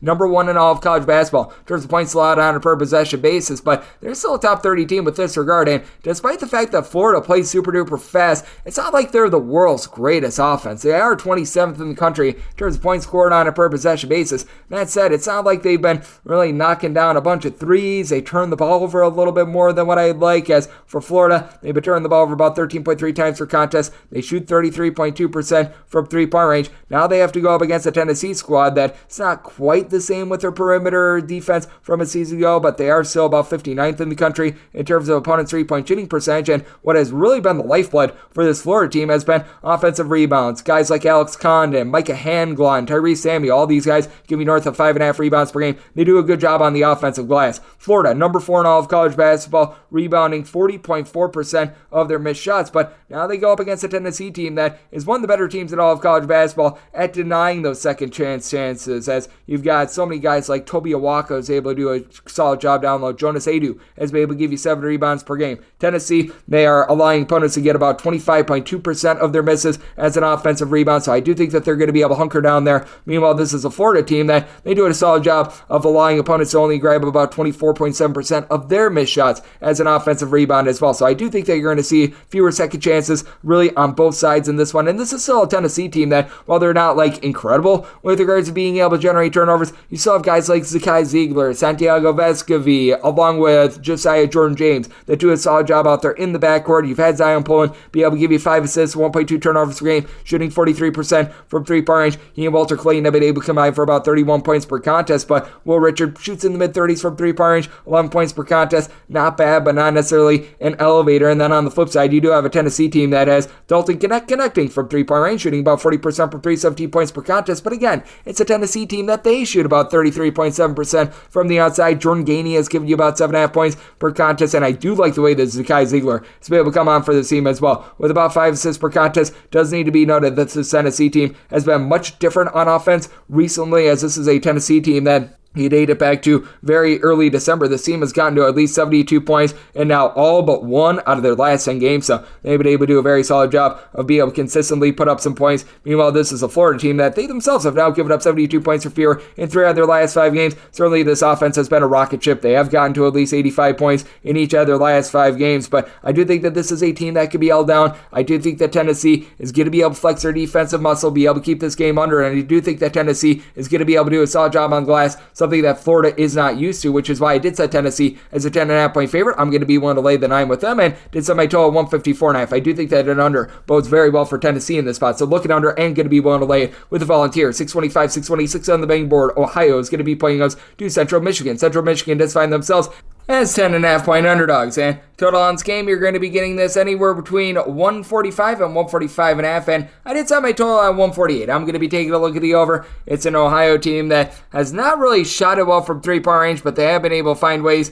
to be able to get the ball in the basket, and Fortunately for them, they are going up against a Central Michigan team that they are fully willing to oblige and allow offenses to be able to get online. Central Michigan 284th in all of college basketball in terms of points allowed on a per possession basis. And with Ohio, the way that they just don't hit the boards, that has led to them becoming a really inefficient defense as well. They are 226th in all of college basketball with regards to rebound rate, and I do think that there's going to be plenty of second chances to be had in this game. Ohio, 243rd in the country in terms of overall rebound rate. Central Michigan, 272nd, which is why I'm going to be taking a look at this total over. I think that both of these teams are going to have a tough time just getting stops in general. It is a Central Michigan team that's well outside the top 200 in terms of total possessions per game, while Ohio's been hiking up their tempo a little bit, but when it comes to Central Michigan, they do have a guy that's able to take over the game and is able to give you a lot in terms of just being able to fill up the stat sheet in Anthony Pritchard. He's been logging 13.5 points, 4.8 boards, 4.7 assists, taking a little bit more of a backseat with regards to scoring 12 points or fewer in 3 of the team's last 5 games, as he really doesn't shoot it great from 3. Last year when he was over at Tulsa, shot 32.5% from 3, about 28% this season, but you do have a Central Michigan team that now they get back Marquise Harding. He's been able to do a solid job, giving you about 10.5 points, 5 boards, guy with size that's able to pop some threes for a Central Michigan team that they're going to need to do a better job of taking care of the ball. About 13 turnovers per contest going up against an Ohio team, though, that they really don't rip the ball away. To the credit of Ohio, they do a much better job of taking care of the ball with about 9.9 turnovers per game, and though their top 3 scorers all shoot less than 32.5% from 3-point range, that'd be Elmore James, Sharif Mitchell, along with Jalen Hunter. All these guys averaging between 12.5 and about 13.5 points per contest. They all do a relatively solid job giving you some rebounding. With Hunter, he's been a very good facilitator with about a steal and a half, 4.5 assists per contest. And then the ancillary guys like AJ Clayton, who gives you 12 points per contest. He's a guy that's able to pop it from 3 at about a 43% clip. You've been able to get a little bit of something from Miles Brown as well, who was missing throughout much of the season, pretty much missed the entirety of the month of late November, early December, and then has returned and hasn't necessarily been the same player that he was a season ago when he shot 44.5% from 3, but 6.5 points on 35% three-point shooting. I think as he gets reacclimated, he's going to be a little bit better moving forward, but I do think that for Central Michigan, the fact that they do go up against an Ohio team that really doesn't have a ton down low, that's going to be able to keep them in this game. With the versatility of Brian Taylor, 12.5 points, 7 boards per contest. He's been able to shoot about 34% from 3-point range. This is a pair of rosters as well that they don't necessarily do the world's greatest job of being able to hit threes, but they also don't defend the 3 very well as well. Central Michigan, they are about 166th in all of college basketball with regards to 3-point shooting percentage. Not terrible, not great. Ohio about 210th in the country with this regard. So I do think that there's going to be a lot of open looks. I do think that there's going to be a lot of second chances as well, which is why I like the over. And for Ohio, I do think that they're the better team. I just can't trust in them laying the double figures here. I set my line at 10, so being able to get 10.5, I'm going to be looking at those points with Central Michigan, and I'm going to be taking a look at the over. Now we have my DK Network right to pick. This is 627, 628 on the board. NC State is going to be playing against Wake Forest. Wake Forest is an underdog of 1.5. Total on this game is between 149 and 150, and right up here is going to be on the total. I set my total at a 156. I'm going to be taking a look at the over. Wake Forest has gotten to at least 82 points in 7 out of their last 8 games. Now, neither of these teams are super duper up tempo. NC State hovering right around about 185th in terms of total possessions per game. NC State going to Monday about 131st, but both of these teams have their warts on defense, and both of these teams do the little things well in terms of being able to generate some offense, as you've got an NC State team that ranks in the top 5 nationally in terms of fewest turnovers on a per possession basis, and then on the flip side, you've got a Wake Forest team as number 3 in all of college basketball in terms of their free throw shooting percentage, and I think that that's going to bode very well for both of these teams. You've got an NC State team that they only shoot about 162nd in the country in terms of 3-point shooting percentage. Wake Forest certainly has a leg up there, but with this Wake Forest team, they also do a pretty poor job of guarding the 3-point arc. Really, both of these teams do, as you've got an NC State team that is allowing opponents to shoot well north of 34% from 3-point range, 211th in the country in terms of opponents' 3-point shooting percentage. Wake Forest 232nd, and with Wake Forest, they do make about 38.4% of their threes, but they also give you a lot of second chances. They allow opponents to grab an offensive rebound on 33.5% of their missed shots when they're in a roadside shooter court environment. That is 312th in the country in terms of road defensive rebound rate. rate, and this is an NC State team that, though they don't have that one guy that's going to give you a double-figure amount of rebounds, you've got someone like a DJ Burns who's able to give you about 5 rebounds per game, along with Mohamed Diarra. They've been able to do a relatively okay job overall with regards to the rebound rate, and this is a Wake Forest team that they themselves, if they do give up a lot of second and third chances, they themselves are a top 115 team in terms of overall rebound rate. So I do think that both of these teams are going to be able to execute on the glass. When it comes to this NC State team, you've been able to have DJ Horn really be able to turn it up. 14 points per contest, shooting it quite well from 3-point range. And for Wake Forest, ever since Efton Reed has been back in fold, it has been massive for the team, as Efton Reed has been back for 9 games, and I outlined it. They have gone to at least 82 points in 7 out of their last 8 games. It's given the team more depth, which means that they are able to really just have a little bit of energy towards the back half of games, because they were running pretty much a 4.5-man rotation prior to him getting there. 2 blocks, 9 boards per game. Down low, he's been able to elevate with that regard, and Wake Forest just has a whole bunch of shooters. Each of your top 4 scorers shoot at least 35.9% from 3-point range, and really everyone other than Reed that's averaging north of 2.5 points per game does shoot at least 35.9% from 3-point range. That includes their reserve and Parker Fredrickson, who has become a 40% 3-point shooter. Kevin Boopy Miller, Hunter Salles, they're combining for about 35.5 points per game, but when it comes to this NC State team, they do have Michael O'Connell. He doesn't put up gaudy numbers. He only gives you like 4.5 or so points per contest, but 3 assists less than a turnover per game. He's a big reason why this team is so efficient with their offense. This is an NC State team that they really don't rely too much on the 3 ball. They're able to do a nice job punching it inside. You've got someone like Jaden Taylor who's able to give you right around about 12 points per contest. It's been an NC State team that has been able to run some pretty efficient offense. They have been able to get to at least 76 points in really 3 out of their last 5 games. Have gotten to at least 70 in 14 out of their 16 games this season as well. They've had a few outliers along the way, but all in all, this has been a team that has been very consistent with their offense. Both of these teams outside the top 70 in terms of points allowed on a per possession basis, including Wake Forest, giving up darn near 19 more points per 100 possessions in a road/neutral court environment rather than at home. So I do foresee a shootout. My DK Network Reddit pick, that is going to be on the over, so my total 156. And with NC State, because of the way that Wake Forest plays on defense away from home, I did make them the 2-point favorite. So going to be willing to ride with NC State, laying this 1 to 1.5. And my write-up, that is going to be on this total over. 629, 630 on the betting board. Pittsburgh plays those to Syracuse. Syracuse does find themselves as an underdog of 5.5 points. Your total on this game is between 145 and 146. Did set my line at 6. I'm going to be willing to lay it. If there is trepidation with Pittsburgh, it is a squad that has struggled very much in step-up games, and the first time around when they played against Syracuse, they lost the game, and that was with Syracuse shooting just 3 of 17 from 3-point range, and that was a game in which did fly over the total, and I do think that we are going to get a relatively high-scoring affair again. I don't think that we see as many possessions in this game, but I did set my total at 146. I mean, the first time around, you saw 154 points with Syracuse being cold from 3, so I am comfortable taking a look at this total over. I do think the Pittsburgh going to do a little bit of a better job on the glass, as their top rebounder the first time around was actually William Jeffries, who's averaging like 3 rebounds per game. You've got Frederico, who's able to give you a block and a half, 5+ rebounds per game. And this is a Pittsburgh team that, as a collective, they've been able to do a really good job down low, and this is a team that they do a much better job defensively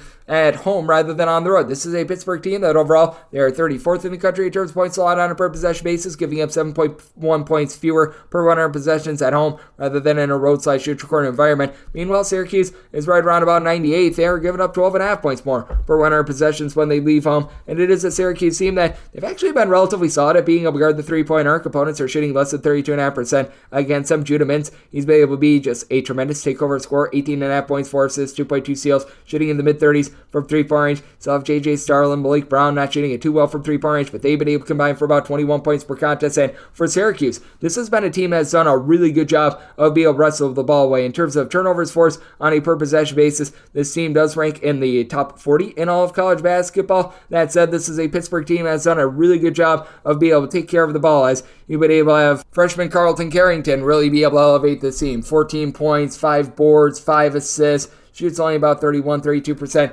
from 3-point range, but Blake Hinson, he's one of the best go-to scorers that you're going to find in the game of basketball. 18.5 points, 4.5 boards on 41% 3-point shooting. Even with going a little bit cold the last few games, he's been able to do a pretty tremendous job on that front. I do think that Pittsburgh is going to be able to get a little bit more revenge, and I do think that Pittsburgh is going to be better with regards to being able to just box out. I do think that Pittsburgh is going to be able to maintain the perimeter defense that we saw the first time around. I do think that Syracuse shoots a little bit better than 3 of 17 from 3-point range, but this is a Pittsburgh team team that is 10th in all of college basketball with regards to opponents' three-point shooting percentage. And when it comes to the Syracuse team, they're going to do a solid job on this front as well. But I do think that both of these teams, with them being able to punch the ball down low, with both of these teams being able to up their tempo just a little bit, and with what we've been seeing recently from Syracuse, they have been giving up quite a few points recently. It is a Pittsburgh team that in their own right, they have given up 70-plus points each of their last 4 games. It's a Syracuse team that we saw them get completely demolished for 105 points against North Carolina. I don't think it's going to be quite that bad, but I do think that there's going to be plenty of scoring on both sides. Did set my total at 146, looking at the over, and with Pittsburgh willing to lay up to 5.5 with them. 631, 632 on the betting board. It is Kent State. They're on the road facing off against Northern Illinois. Northern Illinois does find themselves as 3.5-point home underdogs. Your total on this game is 149.5. Set my line at 4.5. I'm going to be willing to lay it with Kent State. This Kent State squad has been a little bit up and down. They haven't been the same team defensively that they were a season ago. They're now outside the top 125 in terms of points allowed on a per possession basis, but the squad has been able to do a relatively solid job down low with Chris Payton. Payton was someone that began his career over at Pittsburgh. He's been able to log right around 9 boards, 14.5 points per game. Love what I've been seeing out of him, and this is just a Northern Illinois team that I don't think is going to be able to match up down low. For Northern Illinois, you do have Xavier Amos, who's got good versatility, 12 points, 5.5 boards, shooting 42.5% from three-point range. For a Northern Illinois team that they do shoot about 35% from three-point range, but that said, for this Northern Illinois team, in terms of their overall rebound rate, this team is clocking in 309th in all of college basketball. Philman Gilberwhite, who's come in from DePaul, he's been able to give you about 8.5 points per contest, shooting in the mid-30s from three-point range, but doesn't give you a ton down low. It's really been up to Yannick Conan Niederhauser to be able to hold things down low, but he's been missing the last 3 games. He's a guy that gives you multiple blocks per contest, which means I think that Northern Illinois is going to get demolished on the glass. We've got a Kent State team that has been turning the ball over a little bit more this year. 13 turnovers per contest. They're clearly missing sincere carry as Giovanni Santiago, who played off the ball and was a pretty solid three-point shooter in his own right last season. He's had to become the point guard. He's given the ball away 2.5 times per contest, only shooting 25% from three-point range. Good news for him, though, is that Payton, who I was mentioning a little bit before, along with Jalen Sullinger, have really been able to pick up the slack for 14.5 points per game apiece, and Sullinger shoots north of 40% from three-point range, and then Von Cameron Davis is able to step up, shooting about 42.5% from three-point range. It is a Kent State team that, in conference play, they've been really dialing it back with regards to their tempo, but they still have given up 70-plus points each of their last 3 games, but the total possessions per game, they are down. Meanwhile, Northern Illinois, they are well outside the top 275 in terms of points allowed on a per-possession basis. They're getting gash inside. They're getting gash outside. This team has just really been bleeding points recently, as last time Northern Illinois gave up fewer than 73 points to a Division I opponent, you have to go all the way back to November. As a matter of fact, you have to go back to November 17th, and the only time against a D1 opponent they held them to below 73, that'd be Georgia State. So I did set a higher total on this one. I did set my total at a 150.5. I'm going to be looking at the over. And with Kent State, wanted to lay up to 4 points with them. 633, 634 on the betting board. Rice, we give our to Lane Kiffin. Go Owls. They play out to Charlotte. Charlotte does find themselves as a favorite of 3 points. Your total on this game is 136 or 136.5. And for Charlotte, set them as just a 2-point favorite. I'm going to be willing to take the 3 with Rice.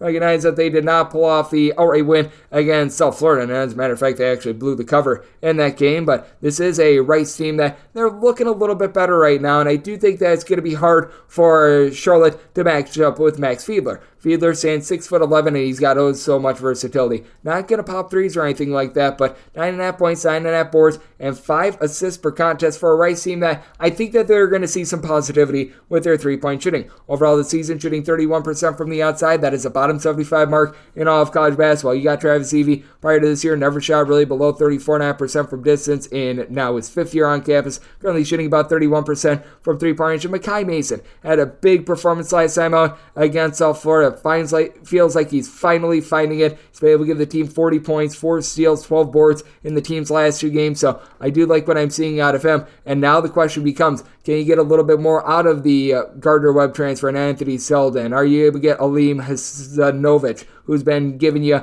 right in the neighborhood about 6 points per contest? Are these guys able to step up and elevate against a Charlotte team that's going to play oh so slow and grimy? Charlotte outside the top 325 in terms of total possessions per game, headlined by Lucille Patterson, Igor Milicic, both giving you about 13 points per contest. Milicic, 8.5 boards on 37% three-point shooting, but it's also a Charlotte team that they only shoot about 31% from three-point range. Now, Charlotte is a team that's able to do a relatively solid job of being able to lock it down from three-point range themselves. Charlotte 67th in all of college basketball with regards to opponents' three-point shooting percentage. Rice, they are not on par with that. Rice is 322nd in the country with that regard, but I do think that Charlotte just doesn't have the shooting to necessarily be able to take advantage of that. Deshaun Jackson is a little bit of a clunkier big man that hasn't necessarily been able to do the world's greatest job down low. They bring in Dean Raber, who's got size but never really got out there on the floor over at Rutgers, and he has had his struggles as well. It's a Charlotte team that isn't doing bad on the glass, but you'd expect them to be much better than 229th with regards to rebound rate. It's a Rice team that they themselves are clocking at about 172nd with regards to their rebound rate as well, and I do think that Rice is going to be able to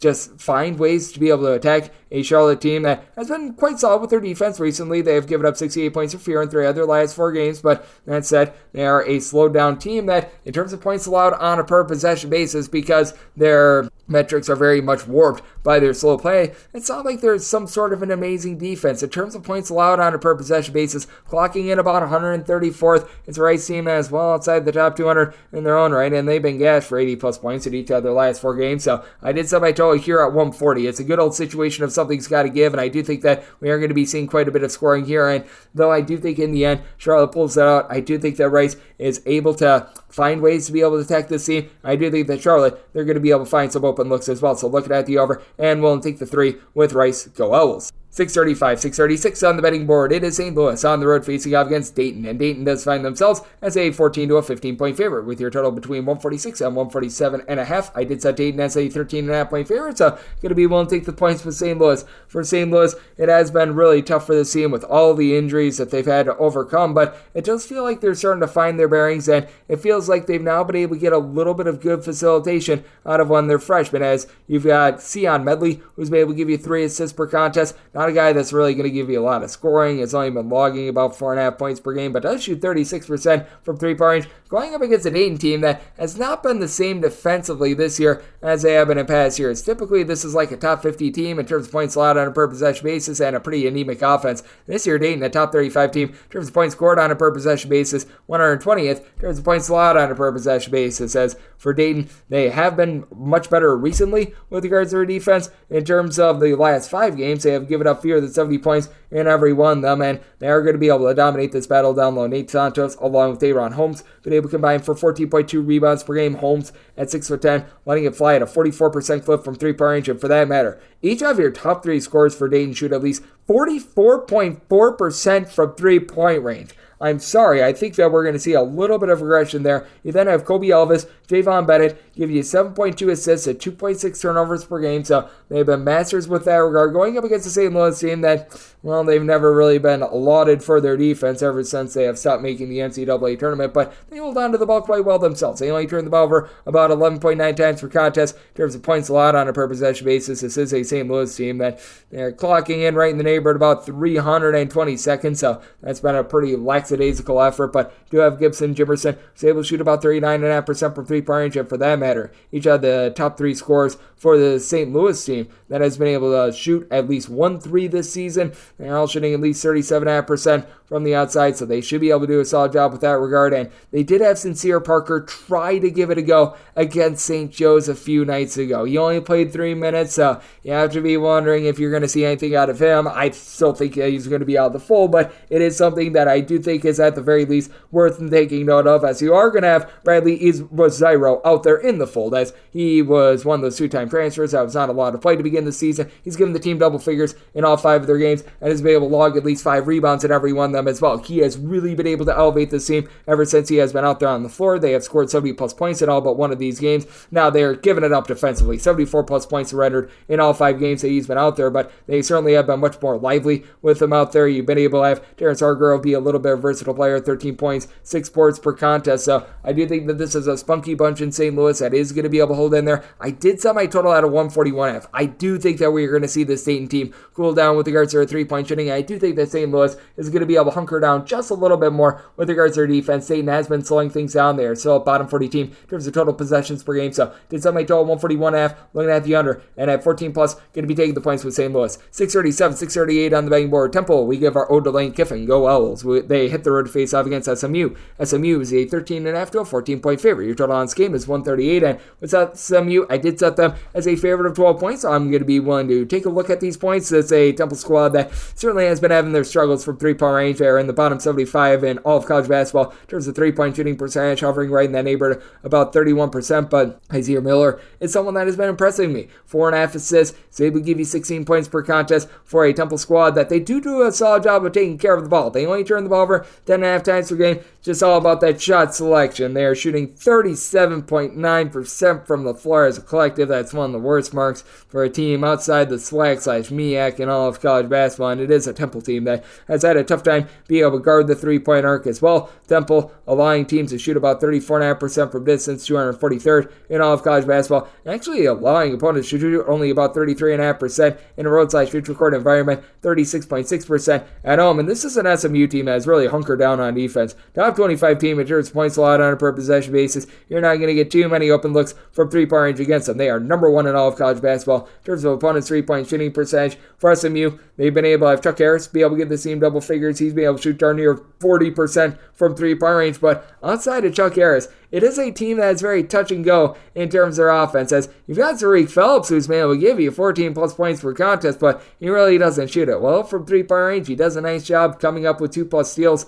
per contest, but you'd like to see a little bit more there. It is an SMU team that also doesn't have that one dominant rebounder. They're able to have Samuel Williamson, Keon Ambrose Hilton be able to give you a few boards, but nobody that really gives you north of 6.5, 7 rebounds per game. And yet this is a bunch that still has been one of the better rebound rate teams in all of college basketball at 46. It is a Temple team that has been able to get a little bit more down low. Howard transfer and Steve Settle has been settling in with about 9.6 rebounds per game whenever Jaleel White's been out there, as he's missed 7 games as far as the season and has been in and out of the fold in recent weeks, giving you about 12.5 points, 6.5 boards per contest. And then you've really been able to have Seth Hoffman pop off as well with about 6.5 rebounds per game. It is a Temple squad that I think is going to still have a little bit of a tough time on glass, but you know what? It's been a little bit better for them recently. I do think that it's an SMU team that is going to be able to lock down a Temple team that they've taken care of the ball. They just haven't necessarily shot it well in general, but I do think that we are going to see a little bit of positivity for them, and this is an SMU team that I think is going to be able to carve up a Temple team that has had a tough time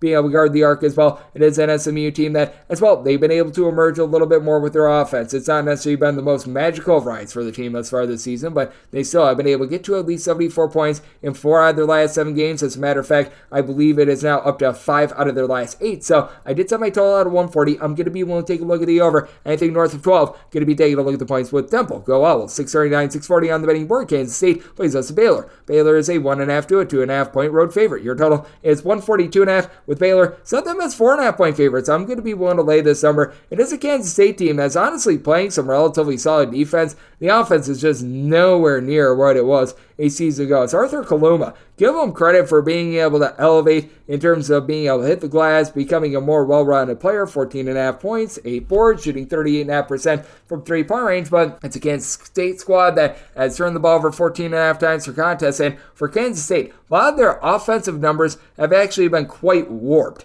And if you're looking at their raw points scored, points allowed per game, you're really bucking up the wrong tree here, because when it comes to this Kansas State team, they have had 3 games that have already went to overtime thus far this season. So that has added a lot of possessions to what this team has done. It is a Kansas State squad that is having Cam Carter be able to give you about 16.5 points per contest, but shooting just has not been there for the team, especially for Tyler Perry, who's come in from North Texas. And he's giving you a 5.3 assists, 2.5 turnovers per game, 15 points per contest, but shooting in the low 30s from three-point range. They go up against a Baylor team, though, that they are a top 5 team in terms of points scored on a per possession basis. They're 42.2% three-point shooting percentage, leads power conference teams in all of college basketball. And they only turn the ball over 11.5 times per contest. Ray J. Dennis to be able to give you 14 points, 6.3 assists. Does turn the ball for 3.5 times per contest, and this is never going to be a Baylor team that's going to be like a top 5 rebound rate team or anything like that, but Yves Massey is 7 feet tall. He's been able to give you about 6 rebounds per game for Baylor. They are still 29th in the country with regards to rebound rate. Does diminish when they're in a roadside shoot court environment, and David Ngessen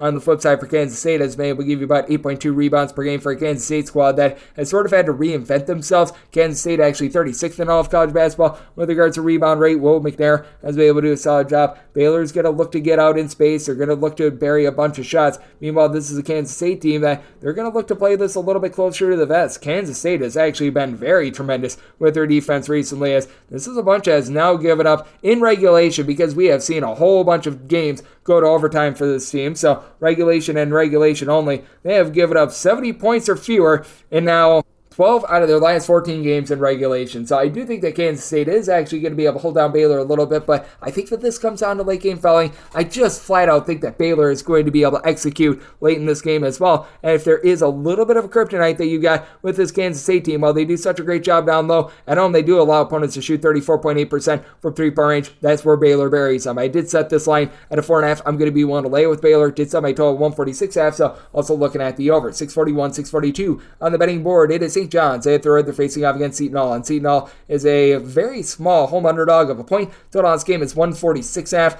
I said Seton as a 2-point favorite. I'm going to be willing to take them right on the money line. It is a St. John's team that's going to have the best low post player in this game, Joel Soriano, who does a tremendous job being able to give this team a double-double. But for Seton, you got to give a lot of credit to what we've been seeing out of this team down low, because I have my question marks with them losing Casey Ndefu and company. Jada Bediako has been able to give you 8 rebounds per game, and he's really the only guy in the roster that gives you north of 5.5 rebounds per game. Yet this is a Seton team that ranks 37th in all of college basketball in terms of their rebound rate, and this is a St. John's team that they're just not quite the same team when they do leave home. They allow opponents to shoot just 30.1% from three-point range at home, 33.5% in a road/shoot-to-court environment. Meanwhile, for Seton, they do allow the 3-ball when they're on the road. At home, opponents are shooting just 30.1% from distance. It is a St. John's team that's been able to find their bearings a little bit more, turning the ball over less, with Dennis Jenkins being able to give you about 5.5 to 6 assists per contest, throwing in their double figures. And it does feel like the likes of Chris Ledlow, Jordan Dingle, who were dominant scorers at their previous stop, they have been sort of finding their footing, finding exactly how they do fit into this offense.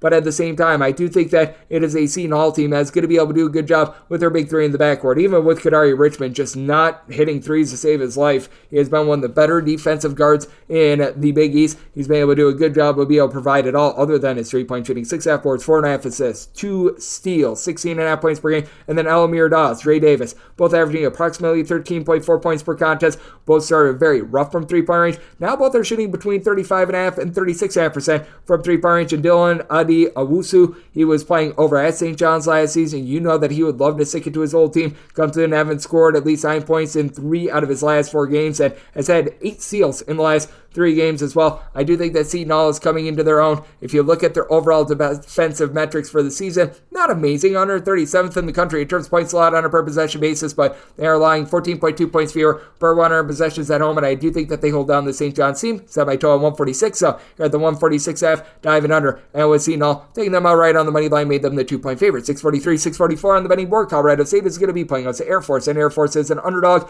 of 15 to 16.5 points. Total on this game, 135.5. Said Air Force is a 19.5 point underdog. I'm going to be willing to lay it with Colorado State. Colorado State still not necessarily a supreme team with regards to their defense, but I do like the way that they've been able to bulk up recently, and they're going up against an Air Force team that, man, ever since conference play has began, it has been all sorts of bad for a team that they play at one of the slowest paces in all of college basketball, but they're just getting gashed. 70-plus points surrendered in 5 out of their last 6 games. When you're outside the top 300 in terms of total possessions per game, that simply cannot happen. Air Force is now 146th in the country in terms of points allowed on a per-possession basis after they started out the year. Very odd, and once again, it's not like this Colorado State team. It's going to be winning any banners of honor for their defense, but they're about 155th in the country in terms of points allowed on a per-possession basis. I do think that they're going to hold down an Air Force team that it just feels like they've been figured out. This team year in and year out, they just don't have a ton on the glass. Keelan Boylan has been able to give you about 6.5 boards, 8 points per contest, and it is a bunch that is shooting as a collective about 36% from three-point range. Each of your top 3 scorers, Ryan Petraeus, Bo Becker, Evan Taylor, they've all been able to shoot north of 40% from three-point range. Between this trio, you've been able to get about 40 points per contest, but you don't really have a lot of guys that are able to support them. You've got Petraeus along with Taylor. They combine for about 6 assists per contest, but the defense just has not been there for this Air Force team, especially when it comes to guarding the perimeter as well. When it comes to Air Force and their three-point shooting defense, 264th in all of college basketball, and with this Colorado State team, having Isaiah Stevens, who's who's able to shoot it well from three-point range, give you 16 plus points, dole it out with north of 7 assists to fewer than 2.5 turnovers per game. When you've got Patrick Cartier, who's saying 6'8", he's able to just absolutely light it up from three-point range. It's a Colorado State team that as a whole, they rank in the top 20 nationally in terms of points scored on a per possession basis. It's going to be all sorts of issues for this Air Force team. For Air Force, you take a look at their offensive output, and they're about 203rd in the country in terms of points scored on a per possession basis. And for this Air Force team, they're just not necessarily lighting it up from three-point range when they're on the road as well. They do see a little bit of a drop-off with regards to that three-point shooting percentage. Meanwhile, it's a Colorado State team that overall, they're shooting 39.2% from three-point range at home, more like 33.5% in a roadside shoot record environment. So I did set Colorado State as a 19.5-point favorite. I'm going to be willing to lay it, and did set my total at 141.5 with the way that Colorado State has been surrendering tons of points recently. So I'm going to have the over, and I'm going to be willing to lay with Colorado State. 645, 646 on the betting board. Penn State plays us Wisconsin, and Old Scotty finds themselves as 6.5-point road favorites. Your total is between 146 and 146.5. No doubt I do feel like Wisconsin should be the favorite, but you have to give a lot of respect to home court advantage when it comes to the Big Ten. I set my line at 4. I'm going to be willing to take the points with Penn State. This is a Wisconsin team which has really been able to elevate their offense. Last year, this was a team that was like 200th in the country in terms of points scored on a per possession basis. All of a sudden, they're now 25th, but they do see that drop-off when they leave home. They're averaging 10.2 points fewer per 100 possessions in a road/shoot record environment rather than when they are at home, and a big reason why is the three-point shooting. This is a Wisconsin bunch that they're shooting right in the neighborhood about 34.5% from three-point range overall. They've actually been a little bit better on the road, which I find that to be very intriguing, but that said, this is going to be a battle of can Wisconsin continue to take care of the ball, top 30 team with regards to fewest turnovers on a per possession basis, going up against the Penn State team that their lifeblood is generating turnovers. They average 9.5 steals per contest. Ace Baldwin is 3 steals per game, a top 5 mark in all of college basketball, 5 assists, 12.5 points. Doesn't shoot it well from three-point range. Penn State as a whole, they're only shooting about 30% from the outside, but you've been able to get Mondo production, 18.5 points, 2.5 assists from Kanye Cleary, who was quite a bit of an afterthought a season ago, but has been able to really ascend for this team. And then you've got down low Qudus Wahab, who's been able to do a solid job down low. Qudus Wahab, he's been able to contribute for the team about 8 rebounds per game, but can have his hands full with Stephen Krull along Tyler Wall, a pair of guys that will be able to combine for about 13 rebounds per game. Both of these guys give between about 11.5 to 12 points per contest, and Krull is currently shooting 54% from three-point range. I do think that there's going to be a little bit of a fall off there, but Wisconsin should be able to win that battle down low. Wisconsin has really been able to ascend this year because last year they had one of the worst rebound rates in all of college basketball. This year they're a top 30 team in terms of their rebound rate, and if you look at a road/shoot record environment for Wisconsin, they're actually a top 25 team in all of college basketball with regards to rebound rate, and other than Wahab, you don't have anyone else on this Penn State team that really gives you north of 5 rebounds per game. Penn State, in terms of their rebound rate, 322nd, but I do think that the pressure of Penn State is something that Wisconsin is going to have a little bit of a tough time with. Even a Wisconsin team that does such a good job of taking care of the ball like they do, I do think that they're going to have some issues here. So I did set my line at 4. I do think that Wisconsin, in the end, gets the job done, but I do think that they're going to have some problems, and it is a Penn State team that they themselves have been playing some games that have been quite random to say the least, and for Wisconsin, 72 points or fewer surrendered in pretty much all but one out of their last 14 games. So I do think that this is going to be a little bit lower scoring. Set my total at 144, diving in on the under. Won't take the points with Penn State as I made them a 4-point underdog. 647, 648 on the betting board. South Carolina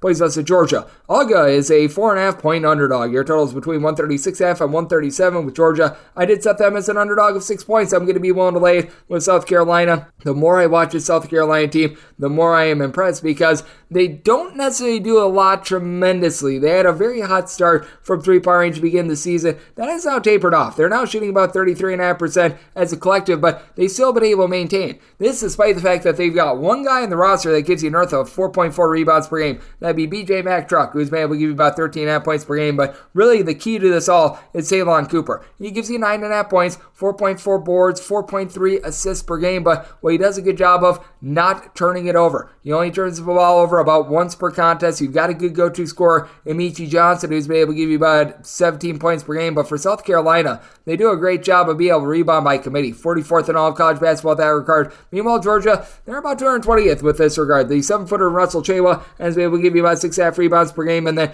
in the backcourt, you've got a pair of guys, Jabri Abdul-Rahim, coupled with Noah Thomason, have both been able to give you about 13 points per contest. With Abdul-Rahim, he shoots 42.5% from 3-point range. And it's a team in Georgia that they also do a solid job taking care of the ball, only about 11.3 turnovers per game. But it does feel like Georgia does lack a few of those little things that we have really been seeing from the South Carolina team. Now, the one thing that Georgia does is they lock down the 3-point arc. They are 31st in all of college basketball with regards to opponents' 3-point shooting percentage. South Carolina hovering more in that neighborhood, about 191st. But for Georgia, they just feel like they've got some clunky guys like RJ Melendez, who gives you like 9 points, 4.5 boards. He does everything okay. He really doesn't do anything great. Meanwhile, for South Carolina, someone like Miles Sute, it just feels like he knows his role a little bit more. Shoots 39% from 3. Gives you 10 points per contest. It's a very deep South Carolina team that I do think is going to be able to get the job done against a Georgia team that certainly has been scoring quite a bit recently. For this Georgia team, they have rolled up 75 plus points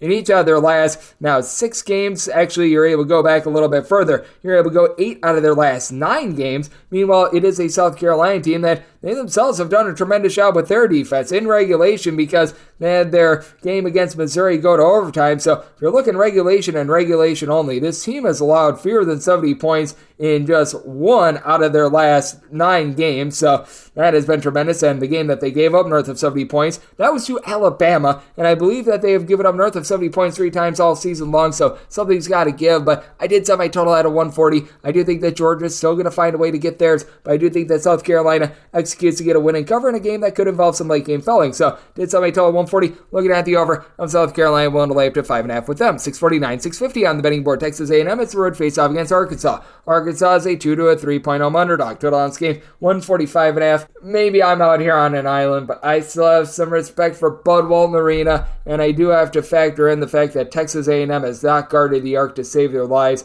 Opponents are shooting 35.2% from 3-point range against them. That is a bottom 125 mark in all of college basketball. I'm going to ride with Arkansas on the money line. I'm taking them as a 1.5 point favorite. I set them as that, so we're going to be going with them. Now, Arkansas, they themselves 193rd in the country in terms of opponents' 3-point shooting percentage, but Texas A&M is out without their awards as well. You've had Wade Taylor IV do a nice job of being able to supply overall offense. He's been able to give you about 18 points per contest. He's shipping in there 4 assists per game. He's only shooting 27.5% from 3-point range. It's an Arkansas team that you've got your top 2 scorers, Tremont Mark, K-Leaf Battle, combining for about 20.5 points per contest, shooting a combined about 38.5% from 3-point range. And now you've got Keenan Menafield in the fold. It feels like ever since Menafield has been in there, this team has actually gotten worse. So he's giving you 10 points, 3.5 assists per game, but it's certainly not elevated this team. And ever since he has come into the fold, Arkansas has truly went down the toilet bowl with their defense. They have given up north of 70 points, and I believe every single one of the games that he has played in, they have given up north of 70 points. But you do have Trayvon Brazile, so he would give you about 9.5 points, 7 boards. He's going to be a little bit of matchup nightmare for a Texas A&M team that down low. You do have Henry Coleman along with Anderson Garcia. They've been able to combine for about 17 rebounds per game. It is an Arkansas team that I feel like they need to get Chandler Lawson going a little bit as well. He does the little things well for the team. He's able to give you a few blocks. He's able to give you a few rebounds. He just makes winning plays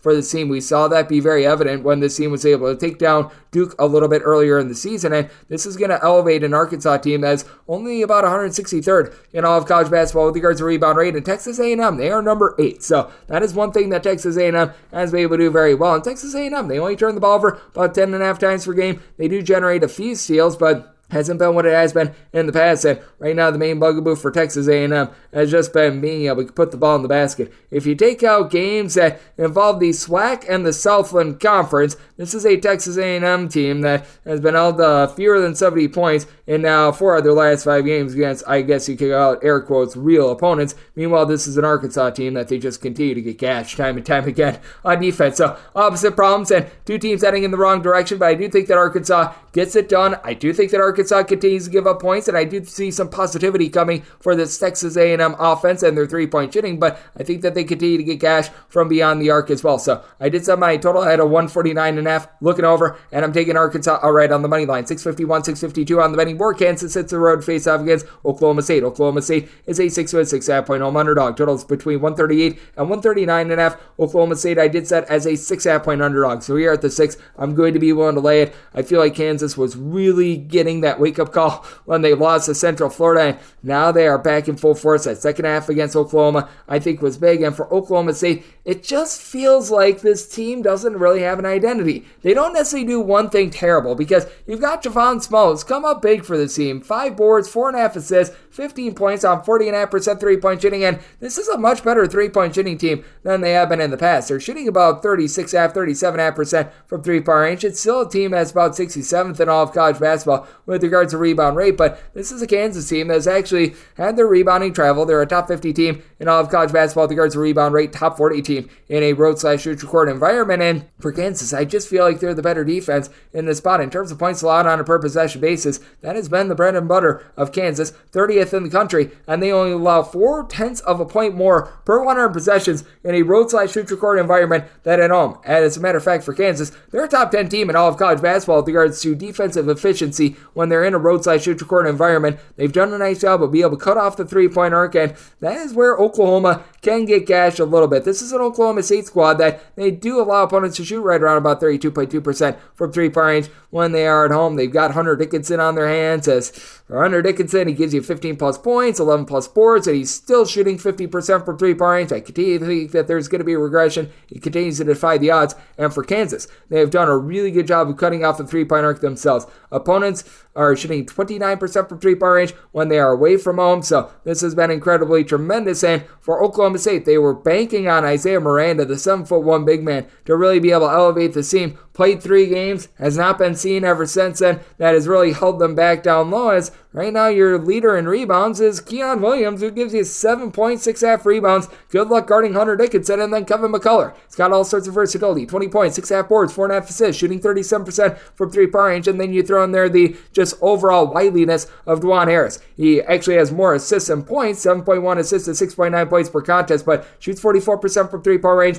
Keeps things very steady, very consistent for a Kansas team that time and time again has just been able to pound teams with regards to their defense. This is a Kansas team that they enter having given up 71 points or fewer in all but one of their games ever since the beginning of the month of December. So I did set my total at a 140.5. I think the Kansas going to be able to lock it down on defense, but I do think that this is going to be a game that's going to be just close enough for late game felling. And you've got an Oklahoma State team that they themselves have fallen on some tougher times with regards to their defense. 75 plus points allowed in 2 out of their 3 conference games. So going to be looking at the over, and with Kansas, want to lay up to 6 with them. 653, 654 on the betting board. Clemson plays host to Georgia Tech. Georgia Tech does find themselves as underdogs of 11 points. So on this game is 150.5 for Georgia Tech. I did set them as 11.5 point underdogs. So here at the 11, I'm going to be one to lay with Clemson. Clemson does leave something to be desired defensively, but this team is just firing all cylinders on offense, and PJ Hall is one of the best players in all of college basketball. Hall at right around 6'10", shoots right around 40% from three-point range, 18 plus points, 7 plus boards. He just does it all for this team. He gives you a block. He'll give you some steals. It's a Clemson team that ranks in the top 20 nationally in terms of points scored on a per possession basis, scoring more than 11 points more per 100 possessions at home rather than in a road/shoot-record environment. And this is a Clemson team that you just don't want to have to guard them from three-point range when they are at home. They're shooting 38.3% from three-point range when they're in their friendly confines. Meanwhile, this is a Georgia Tech team that, well, they are not shooting it that well. 283rd in all of college basketball with regards to three-point shooting percentage. They just have had a lot of brain fart turnovers here recently as well. It is a Georgia Tech team that has been able to get quite a bit of production out of Miles Kelly. He's able to give you about 15.5 points, 6 boards per contest, but now Georgia Tech is up to having 12.5 turnovers per game. They shoot 66% at the free throw line. Now, to Georgia Tech's credit, a top 45 team in the country with regards to percentage of missed shots that result in an offensive rebound. Bay and Ndongo being able to give you 9 boards, 13 points, and 1.3 blocks per contest has been a big reason why for that, but I do think that Clemson, with having Ian Shefflin giving you 9.5 rebounds per game, is going to be able to shut that down. Clemson just much more efficient with the ball with just 10 turnovers per game. While Chase Hunter has not shot it well from three-point range, he does give you about 11 points, 3 assists, and he really opens things up for Joe Girard as well as shooting well north of 42% from three-point range with 15.5 points per game. This is just too complete of a Clemson team, in my opinion, going up against the Georgia Tech team that they've lost 5 straight games with defense being the crux of it all. They've now given up at least 75 points in each of their last 4 games, including to Notre Dame. That's not too terrific. Meanwhile, Clemson, they themselves have given up 78 plus points in 3 out of their last 4 games, but the offense has been a constant for the team all season long. I think that Clemson lays it on this Georgia Tech team. I did set my total at a 147.5 just because this is a Clemson team that's a little bit more slow, and for Georgia Tech, I just don't know if they're going to be able to take advantage of the fact that Clemson, they do allow a lot of open looks from three-point range. Clemson 236 in the country in terms of opponent's three-point shooting percentage, but Georgia Tech just doesn't knock down their outside shots. So looking at the under, and I'm going to be willing to lay up to 11 with Clemson. 655, 656 on the betting board. BYU plays us to Iowa State. Iowa State does find themselves as Florida, 4.5-point underdogs, and your total on this game is 142. And with Iowa State, I did set them as an underdog of 2.5 points. I'm going to be willing to take these points. It is an Iowa State team that is right there in the top 5 nationally in terms of points allowed on a per possession basis. Now, for Iowa State, they're giving up north of 30 points more per 100 possessions in a road/neutral current environment rather than at home. But we've seen this team against better competition be able to back up these defensive metrics, and this team just time and time again, they have gone out there and they have completely pounded teams into oblivion. They have given up north of 71 points just twice this year, with one of those times being a spot where they gave up 73 points to Texas A&M. For Iowa State, they do such a good job of being able to generate turnovers, 11.4 steals per game. A team in Lipsby is one of the most versatile players in all of college basketball. 15 points, 5.6 boards, 5.6 assists, 3.4 steals per contest while shooting 38% from three-point range. Now, the one place where this Iowa State defense can be at, the three-point line. In a road/neutral court environment, they do allow opponents to shoot 38.7% from three-point range, while BYU at home, they're allowing opponents to shoot 25.4% from three-point range. And I do think that Iowa State's 35% three-point shooting, that's a little bit of fool's gold as well. I do think that that's going to be coming down a little bit, but I do think that Iowa State is going to be able to take advantage of a BYU team that they play a little bit more up-tempo. And for as much as we want to criticize Iowa State for playing absolutely nobody out of conference, BYU didn't play a lot of teams out of conference as well. This is a team that's lighting it up with shooting about 37% from three-point range. They're also a top 10 team in terms of points allowed on a per possession basis, but I do think that Iowa State going to be able to do an okay job on the glass. I do think that BYU, with having Noah Waterman giving you about 6.5 rebounds per game, even with the injury to Fusani Traore, you've got someone like an Atiki Ali being able to give you a few rebounds per game. Trayvon Nell has been able to give you 13 points per contest. It is a BYU team that in terms of overall rebound rate ranks number 6th in all of college basketball. Meanwhile, Iowa State hovering more in that neighborhood, about 40th, but I do think that they're going to play relatively even up. I do think that you're going to see BYU be doing for a little bit of offensive regression, while Iowa State is probably doing for some defensive regression. And I do think that we land on a spot where this is going to come down to late game fouling, which I do inevitably think this is going to cause this total to go over. I did set my total at a 142.5, so you're at the 142 looking at the over. It is a BYU team that they themselves have been getting gashed a little bit more on defense in their Big 12 games. They've given up 71 plus in 2 out of their first 3, and I do think that Iowa State going to force some turnovers and hold in there. So I'm going to be willing to take the points with Iowa State, made them a 2.5-point underdog, and at a 142 or less, looking over at 657, 658 on the betting board. Fresno State plays us to San Jose State. San Jose State is an underdog of 1.5, and your total on this game is 137.5, and with San Jose State, set them as 4.5-point underdogs. I'm going to be willing to lay it with Fresno State. This is a San Jose State defense that started out the year actually really good, and we have seen quite a fall from there in terms of points allowed on a per possession basis. The San Jose State team now clocking in right around 224th. Now, to the surprise of many, San Jose State actually giving up 6.8 points fewer per 100 possessions in a road/neutral court environment rather than at home, one of the stranger metrics that you're going to find out there in all of college basketball. But that said, Fresno State 215th in the country in terms of points allowed on a per possession basis.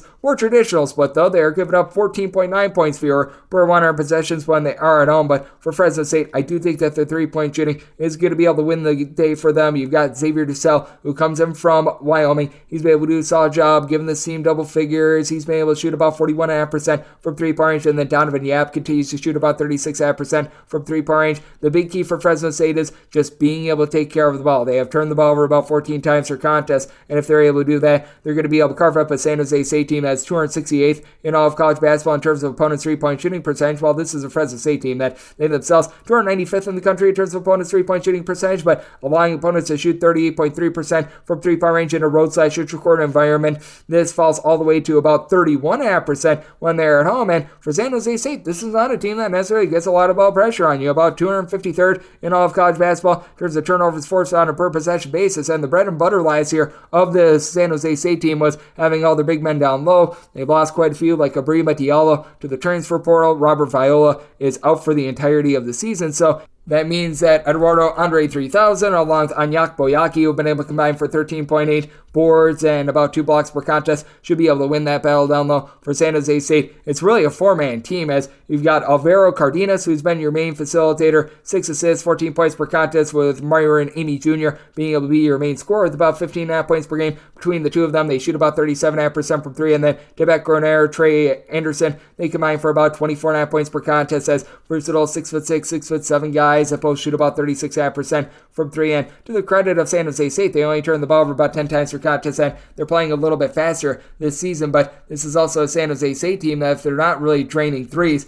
this team just absolutely has no hope whatsoever of being able to hang in games. It's a San Jose State team that, in terms of their offensive efficiency, is right around about 129, scoring about 8.5 points fewer per 100 possessions when they are away from home. And I do think that Fresno State going to be able to find enough opportunities to drain their threes to be able to get the job done in this one. I did set my total at a 138.5 with the way that San Jose State has been playing a little bit faster this year. So going at the over, and I'm going to be one to lay the small number with Fresno State. Made them a 4.5 point favorite, 659, 660 on the betting board. Boise State plays us at UNLV. UNLV is an underdog of between 5 and 5.5 points. Open up at 6. Total on this game between 141.5 and 142. So long as you've got the 5.5, still see some value here with UNLV. Set them as a 5-point underdog. Boise State once again doing a tremendous job on defense with Tyson Dagenhart at 6'8", having good versatility, popping threes, giving you about 5 to 6 rebounds per game, double-figure amount of points. And this is a Boise State team that always has a tremendous home court advantage. They're giving up about 11.1 points fewer per 100 possessions at home rather than in a roadside-neutral court environment. But I do think that we need to take a look at this UNLV team with fresh eyes, as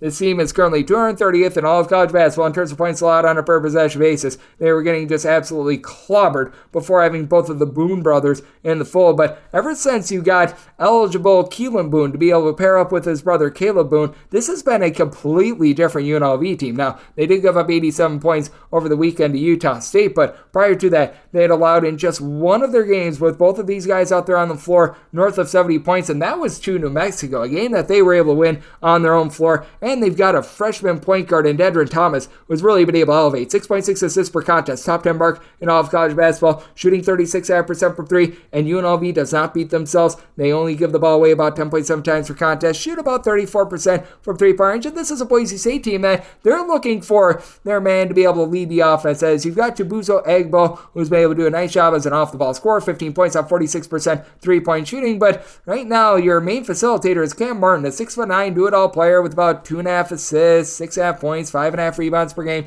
You can just tell how much this team is missing Marcus Shaver Jr. from last season, as he did a great job of being able to bring the ball up, just did a little bit of everything for a Boise State team that, as of right now, in terms of points scored on a per possession basis, is clocking in just 158th. This despite the fact that they do have some good top-end 3-point shooting with Egbo, but past that, you really don't have a ton. And I'm waiting for the emergence of Roddy Anderson as well. He comes in from UC San Diego. He had 12 points in the last game against Nevada. Prior to that, he had 0 points in the previous 3 games, despite logging 90-plus minutes in every one of them. He's been so inconsistent, and I do think that for UNLV, they're going to continue to lock down on defense. I do think that for Boise State, they're going to be stout with their defense as well, so I did set my total 137, diving in on the under, but at north of 5, I'm going to be willing to take the points with UNLV, and wrap things up with 661, 662 on the betting board. New Mexico is going to be playing us to Utah State. Utah State is an underdog of 5.5 points. So on this game, 156.5. Set New Mexico as a 4.5 point favorite, so here at 5+, I'm going to be willing to take the points. The Pit is one of the most difficult places to play in all of college basketball. Utah State is up to the task, so they've got great support down low, giving you 19 points,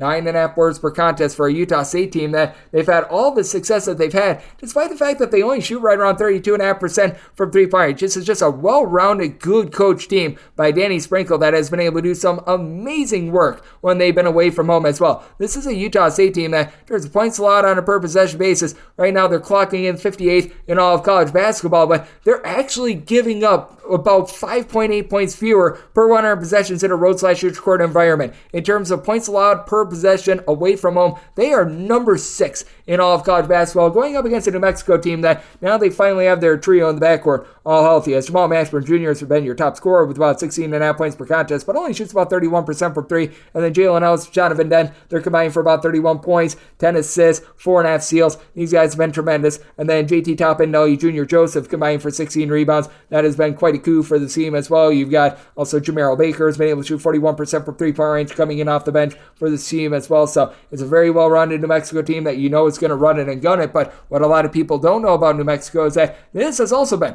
one of your better defensive teams in all of college basketball. In terms of points allowed on a per possession basis, it is a New Mexico team that ranks 14th in the country, giving up about 11.8 points fewer per 100 possessions in a roadside-neutral court environment. But this Utah State team has been an absolute machine. They have scored at least 77 points in all but one of their games since the beginning of the month of December. They played a little bit of a slog against San Francisco, but past that, This team has been absolutely incredible on that front. As a matter of fact, they have scored at least 77 points in 14 out of their 17 games thus far this season. Meanwhile, it's a New Mexico team that they themselves have been very much a constant on offense. This team has been able to get to at least 73 points in pretty much all but 2 of their games thus far this season, with one of those games coming with having a whole bunch of injuries. So I do take a look at this spot, and I do think that it's going to be a little bit more of a shootout. I did set my total at a 156.5. This opened up at a 155.5. If you're still finding a 156, got some value on the over if this continues to go up, though, because right now I'm in a little bit of wait and see mode. If this goes to 157, 158, going to be diving in on the under, but here at 5+, going to be taking a look at the points with Utah State, and that will wrap things up for the Tuesday edition of Coast to Coast Hoops, now part of the VSiN family of podcasts. If you do like hearing from this fine podcast, Coast to Coast Hoops, you're able to subscribe wherever your podcasts, Apple Podcasts, Google Play, Spotify, Stitcher, and TuneIn. If you have a question, comment, segment idea, what have you for this podcast, you do have one of 2 ways we offer those in. First one is my Twitter /X timeline at @Unit_D1. Keep in mind, letters the naming does not matter, so as per usual, please do send these into the timeline, and the other way, that's fine, an Apple Podcast review. If you rate this podcast 5 stars, it is very much appreciated. From there, you're able to fire on whatever you'd like to hear on this podcast via that 5-star review, and a big thanks to Eli Boettger, who does great work over at HXCVB. Join me in the last segment, coming at you guys every single day throughout the college basketball season, so I'll be joining you guys once again tomorrow. Thank you so much for tuning in.